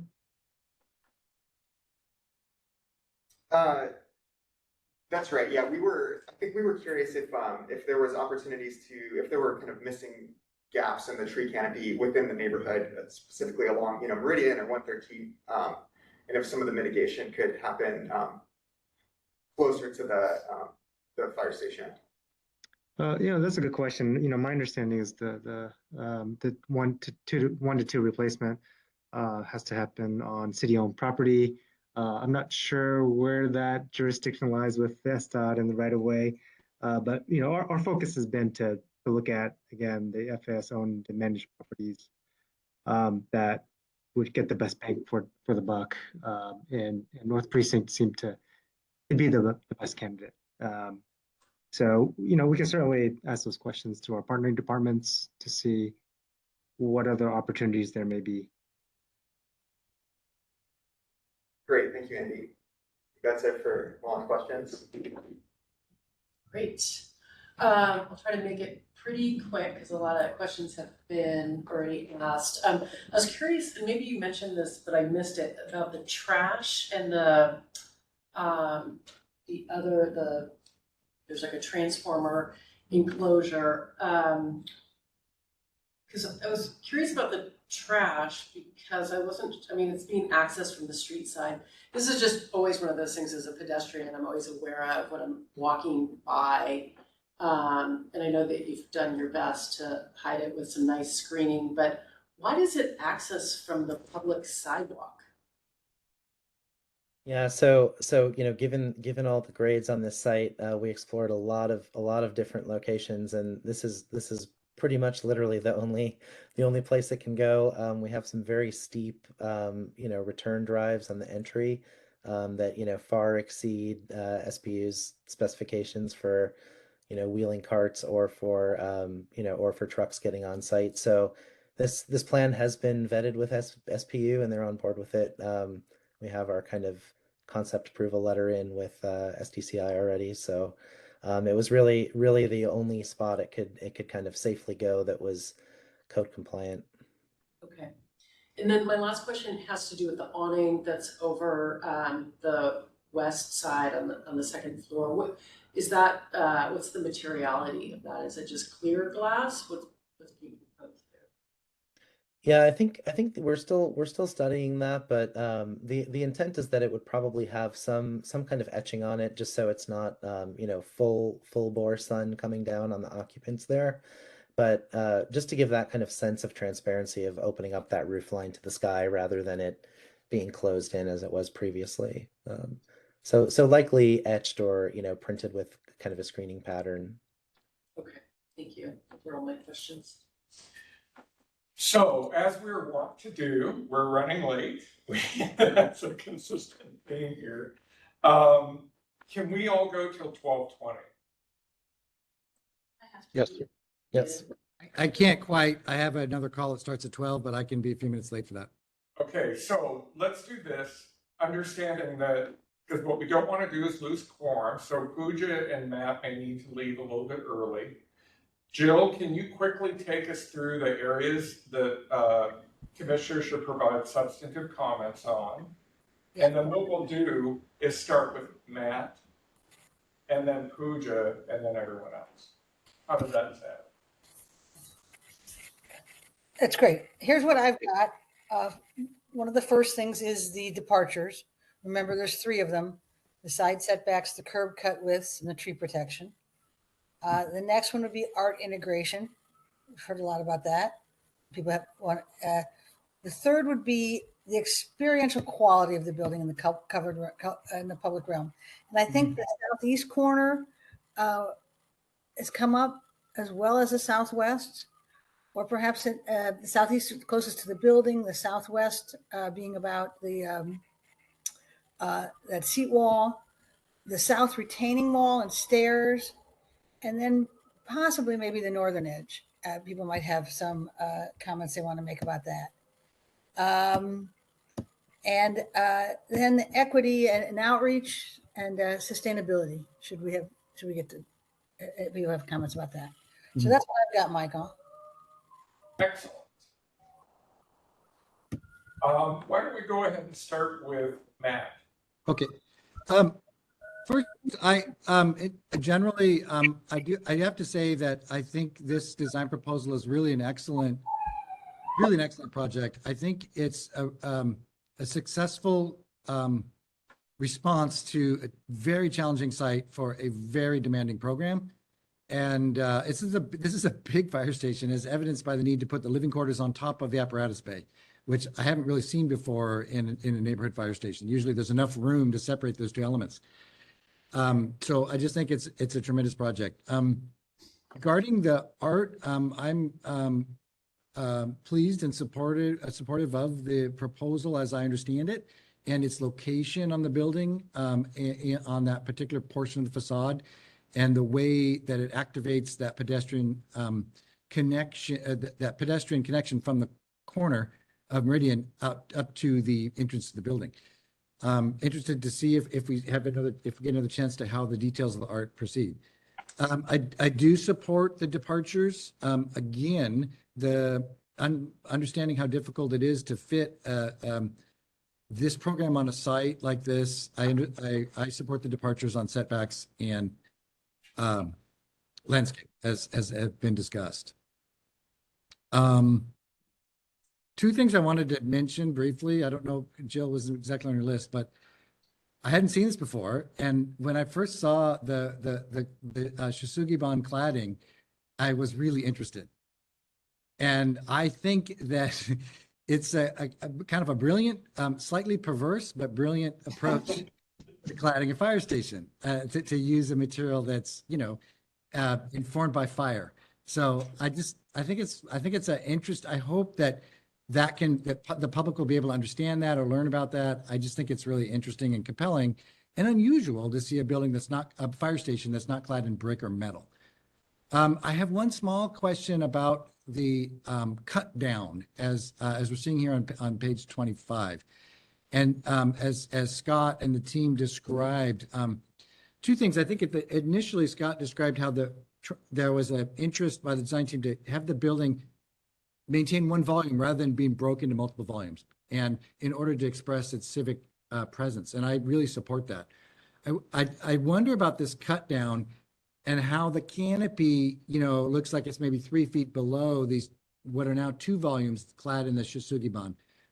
And what that means is that you can see here, you've got that light wood that's both above the canopy and below the canopy, which seems a little uncomfortable because, it'll weather above and it won't below. And I'm just wondering if maybe it's a small thing, but would you want to consider raising that canopy up if possible, so that its leading edge was more aligned with the parapet of the Shisugiban elements? That's just the one thing that stands out to me for consideration. I really, I'm really supportive of the design evolution, as I understand has occurred from the previous iteration. So I think I should stop taking up time and leave it there. Thanks, Matt. We'll throw it to Pooja. Yeah, in the interest of time, I will skip the accolades, but it's a great looking building. I think you've done a great job with the site. I do have a concern about the main access to the building being dependent on another development. The other side of 113th is not improved at all. And just for the sake of the neighbors, if that project does not move forward, this would be fire trucks using this side of the street, the south side of 113th, to access the building, and without improving it at all. So that's just one of the concerns that I had. Thank you, Pooja. Why don't we start within the room, and we'll go counter the other way that we did when we started. So we'll start with Elaine. Great, thank you.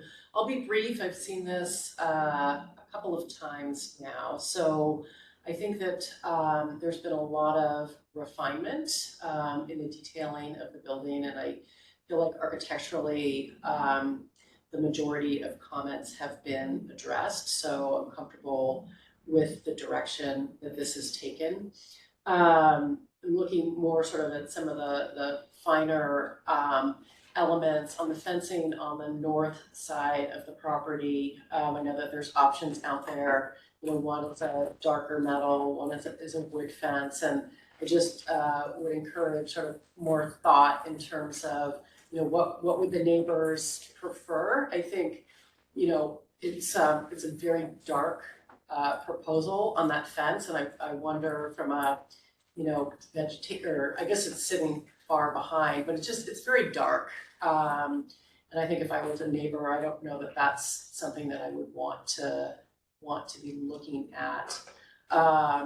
Also, I'm not a fan of truly opaque fences, but maybe that is desired on the neighbor side. So just something to think about there.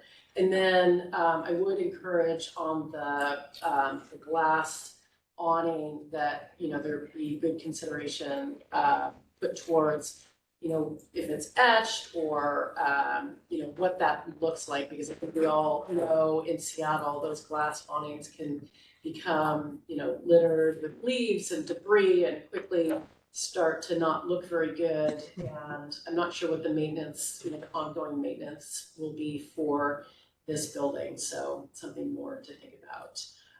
And also, I think that I have less concern over the street side, retaining walls. I think that you have done a lot of work in trying to articulate that and really break down the scale and appreciate the new stair configuration there. So overall, in support of the proposal. Thank you. Thanks, Elaine. Adam? Yeah, I just wanted to say thanks to the team. Thanks for all of your kind of thoughtful work, integrating our comments, kind of what everyone said. I think it's really a remarkable achievement. The amount of constraints on this site and the amount of program that you're putting in to get a building in a public space of this quality and beauty is, I think, a remarkable achievement. And so I think it's supportive of the departures that you're asking for. On sustainability, I think you've pushed really far. The green roof, the solar panels, the use of the materials, including the cladding, but you spoke early on about the kind of health of the occupants, which it kind of has stuck with me. And so I think on sustainability, I think you've really you pushed pretty far.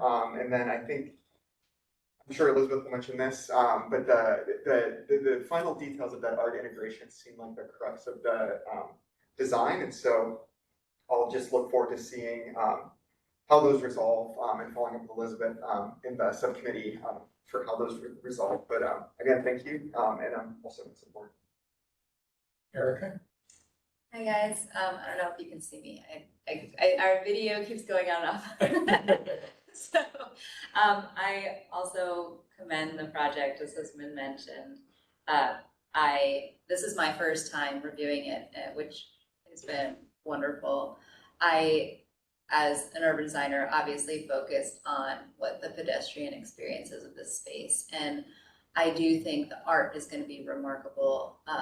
And my one concern remains being what it feels like to be on that sidewalk on 113th. So I think really being intentional about the usage of lighting and making that wall feel as minimally dominating as possible is just going to be something that, as you refine the intricacies of that detail, is going to be really important. So anything you can do to continue to push the envelope of sort of creating variability along that edge, I think is going to be super critical, as well as working through the details of that corner just to make people feel safe as they're walking and as fire trucks are whizzing by them. But I think it's a great project, and I also fully support it. Thanks, Erica. Virtual attendees, why don't we, since Jill is going to be wrapping things up for us, why don't we start with Amalia, then Elizabeth, then Benita, and then finally Jill. And I think, Matt, we covered you, so and knowing that you have to drop off here in a second. So, Amalia? Thanks, Michael.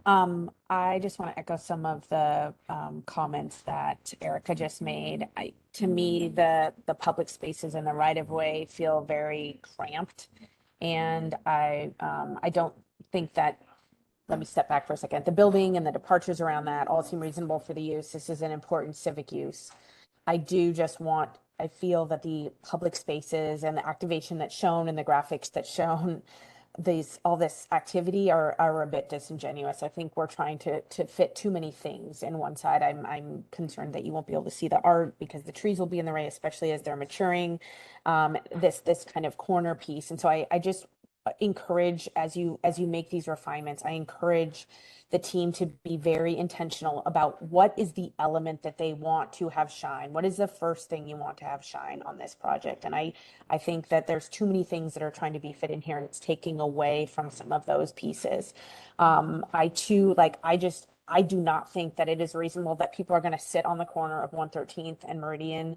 There's buses that go along that. It is a main arterial, and there is just no buffer on the front of that building. And so people then, if this is a place that they're going to gather or meet people or go to interact, the station is elevated. Your entrance to the station is elevated. It feels very disconnected. I feel very connected to the trucks and that piece in the front, but just this is a public building to access the height difference, and you all discussed all of these, but I just, for purposes of bringing this all together at the end, that 113th edge just feels very,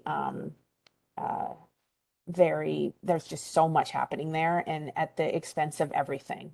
So I'll leave it at that. And then the last piece is, I know we're not going to see it, but I am hopeful that the coordination with anything that's going to happen across the street has a better picture of what 113th is going to look like. There's going to be a lot of trees that are removed. It's going to very much change the context of this street.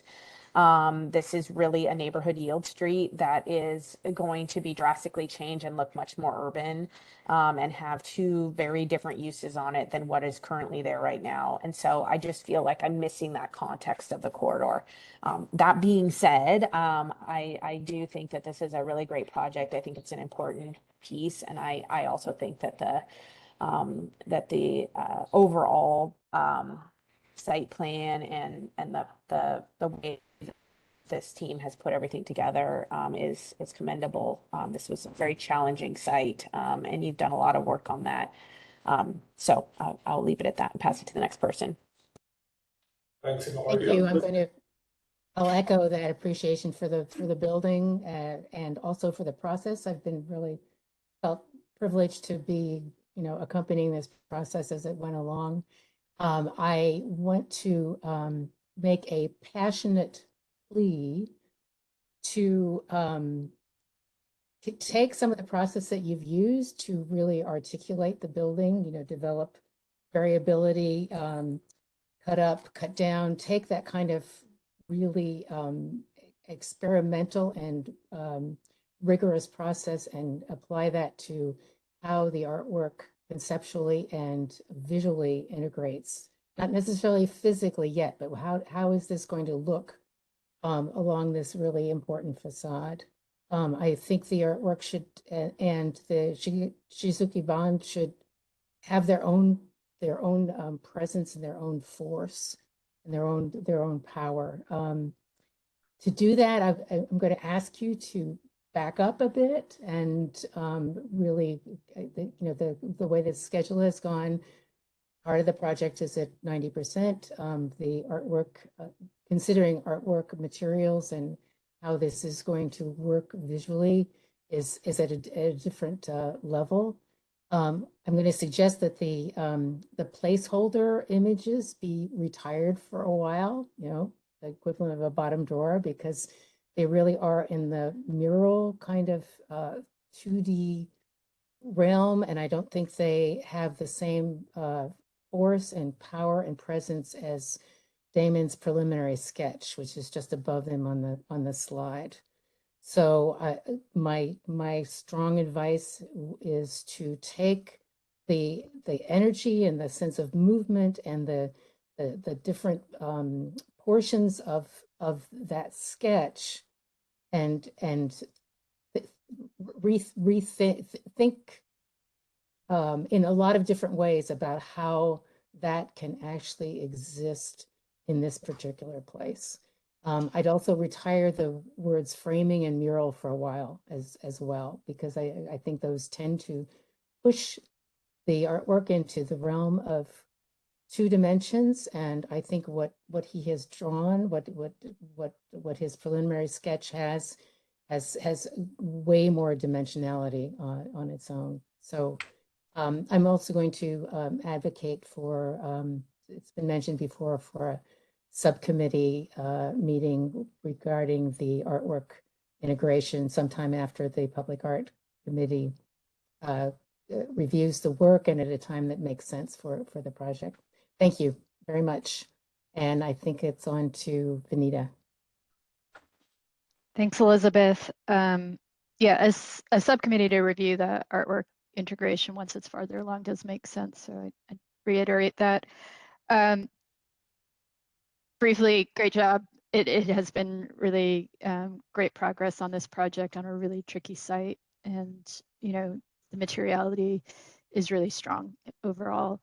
It sounds like you're thinking about it as you develop the site lighting plan, but I do think it's important to have some lighting on the sidewalk along 113th, especially because of that retaining wall there and that sidewalk experience being, down below any light that might pour out of the building. And as the street trees mature too, it has the potential to be a very dark sidewalk experience. So I think just from a safety point of view, some amount of lighting of that sidewalk is important. It feels to me like wood fences for the neighbors is the right approach, but as Elaine suggested, you've already started conversations with them, so circle back because you never know. They might feel differently. And on the potential tree replacement at the North Precinct, just from my kind of street view look of that wetland, I mean, there is a fair amount of canopy there. So I don't fully understand unless like some of that canopy is not of good quality right now. And the idea is that, if there's a clear need for trees there, or if you can prove from a restoration perspective with somebody looking at it that's qualified, as a, wetland biologist, that could be a good location. But I think it's important to replace trees in a place where you're going to get the most value. So just play that out fully. And, as was suggested, if there are places within the neighborhood closer, I know Andy noted that he thinks the replacement has to happen on city property, though right of way seems like it should be appropriate. that might be something you ask in your outreach as well, if there are community groups that have been, have projects that you could support with planting.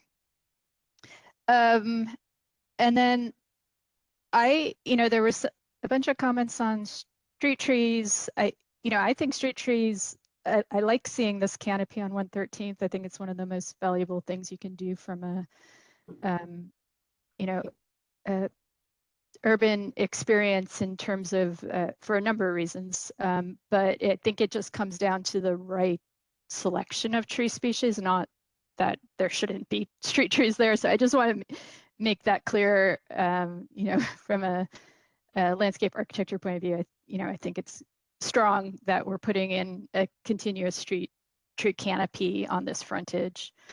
And perhaps, in regards to the concerns about the safety of the corner as a gathering spot, maybe that gets to the extent of the seat wall wrapping around. I think it's really nice how you've held the corner there with the rain garden planter. It feels at the right scale and, kind of gives a nice foreground to the building. But maybe it's about not encouraging seating, right in front there that's fronting Meridian. But yeah, thank you. It's a good project.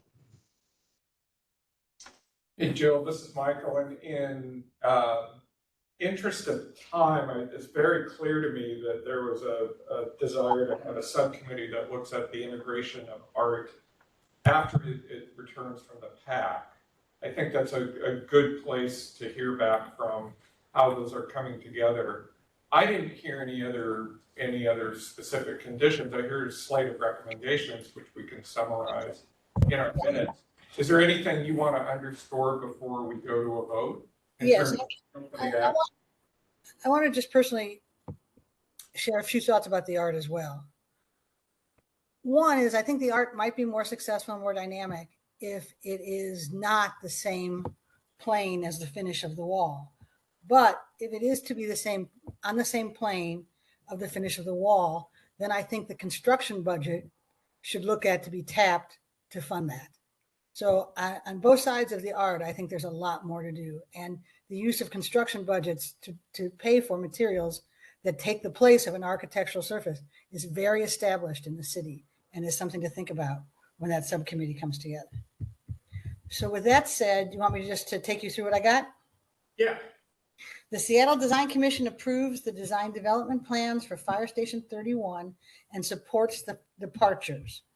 With the following recommendations, keep focus on the development across the street, consider maintenance things such as the awning. We're intrigued by the idea of reversing the curve of the west seat wall in order to ensure that the south edge and that 113th is more the pedestrian place. Also, that south edge, there's things to look at with lighting, signage, smaller details, and of course the art. We encourage you to explore the interdepartmental tree replacement. SDOT has planted trees for parks in Seattle Center and other departments for many years. There's a standard way to do that. I might have a few more things to say about 113th at the edge and lighting the sidewalk. And then I thought it was important to note that the art is at a different level of development. And that's why we approve with the following condition, that there be a subcommittee with artists and architect after the PAC meeting. Excellent. Thank you, Joe. Why don't we go through alphabetically for a vote? Why don't we start with Adam? Imran, I vote for approve. Thanks, Adam. Amalia? Approve. Thanks, Amalia. Elaine? I also vote to approve. Thank you. I had to think of Elaine and Elizabeth and then Erica. I vote to approve. Thanks, Elizabeth. Erica? I vote to approve. Jill? Approve. And I think Benita. Approve. Thank you. Excellent. Thank you. I think that's a 7-0. It's just been a pleasure to watch this project. The obligations that you have to fulfill in a project that's pretty fundamental to what we do in government, which is public safety, wrapped in something that is a design-driven exercise that creates a civic building that's important to the neighborhood and sets the standard for other civic buildings that come after and after and after. I just have been just pleased to watch the design team and FAS balance two things that don't necessarily come together. The obligation to provide a civic architecture that fulfill a public safety obligation, and then one that advances design. So from my perspective, I'd like to thank the team for raising the bar on both. Thank you very much, Michael. Really appreciate those comments, and it certainly goes in reverse. I mean, as always the case, I think the team has benefited tremendously from these conversations. I think the design has certainly advanced beyond kind of where we started, but we think in a much more positive direction because of the input we've received in these conversations. I have to tell you, we can't agree any more with all of the comments about 113th. We would kill to have another 6 feet of area on the site in the north-south direction. And, you know, I think going forward, all of the comments around 113th, we certainly are fully in support of. We can certainly pledge that we will do our best to work with FAS and the fire department as this continues to evolve to incorporate the comments that we heard today and try to make 113th as, you know, pedestrian friendly and worthy of kind of this sort of civic import in the community that it deserves. And, you know, like I said, we are so pinched for space that, you know, 2 inches, you know, is kind of mattering. And like I said, if we had another 5 feet, oh man, we would just be loving it, but we don't. So. Jackson Keenan Cook from SDOT's on the call, so we'll have you two follow up. Okay, we've already had conversations with SDOT, so you know, as you guys know, we're balancing some you know, requirements certainly for public right-of-way improvements and balancing just the given nature of the north-south dimension on the site. So, but your comments are certainly very well received, and we really appreciate the positive feedback on the design direction that this project has taken. So with that, I think we're out for the day. Thanks again to the design team and commissioners for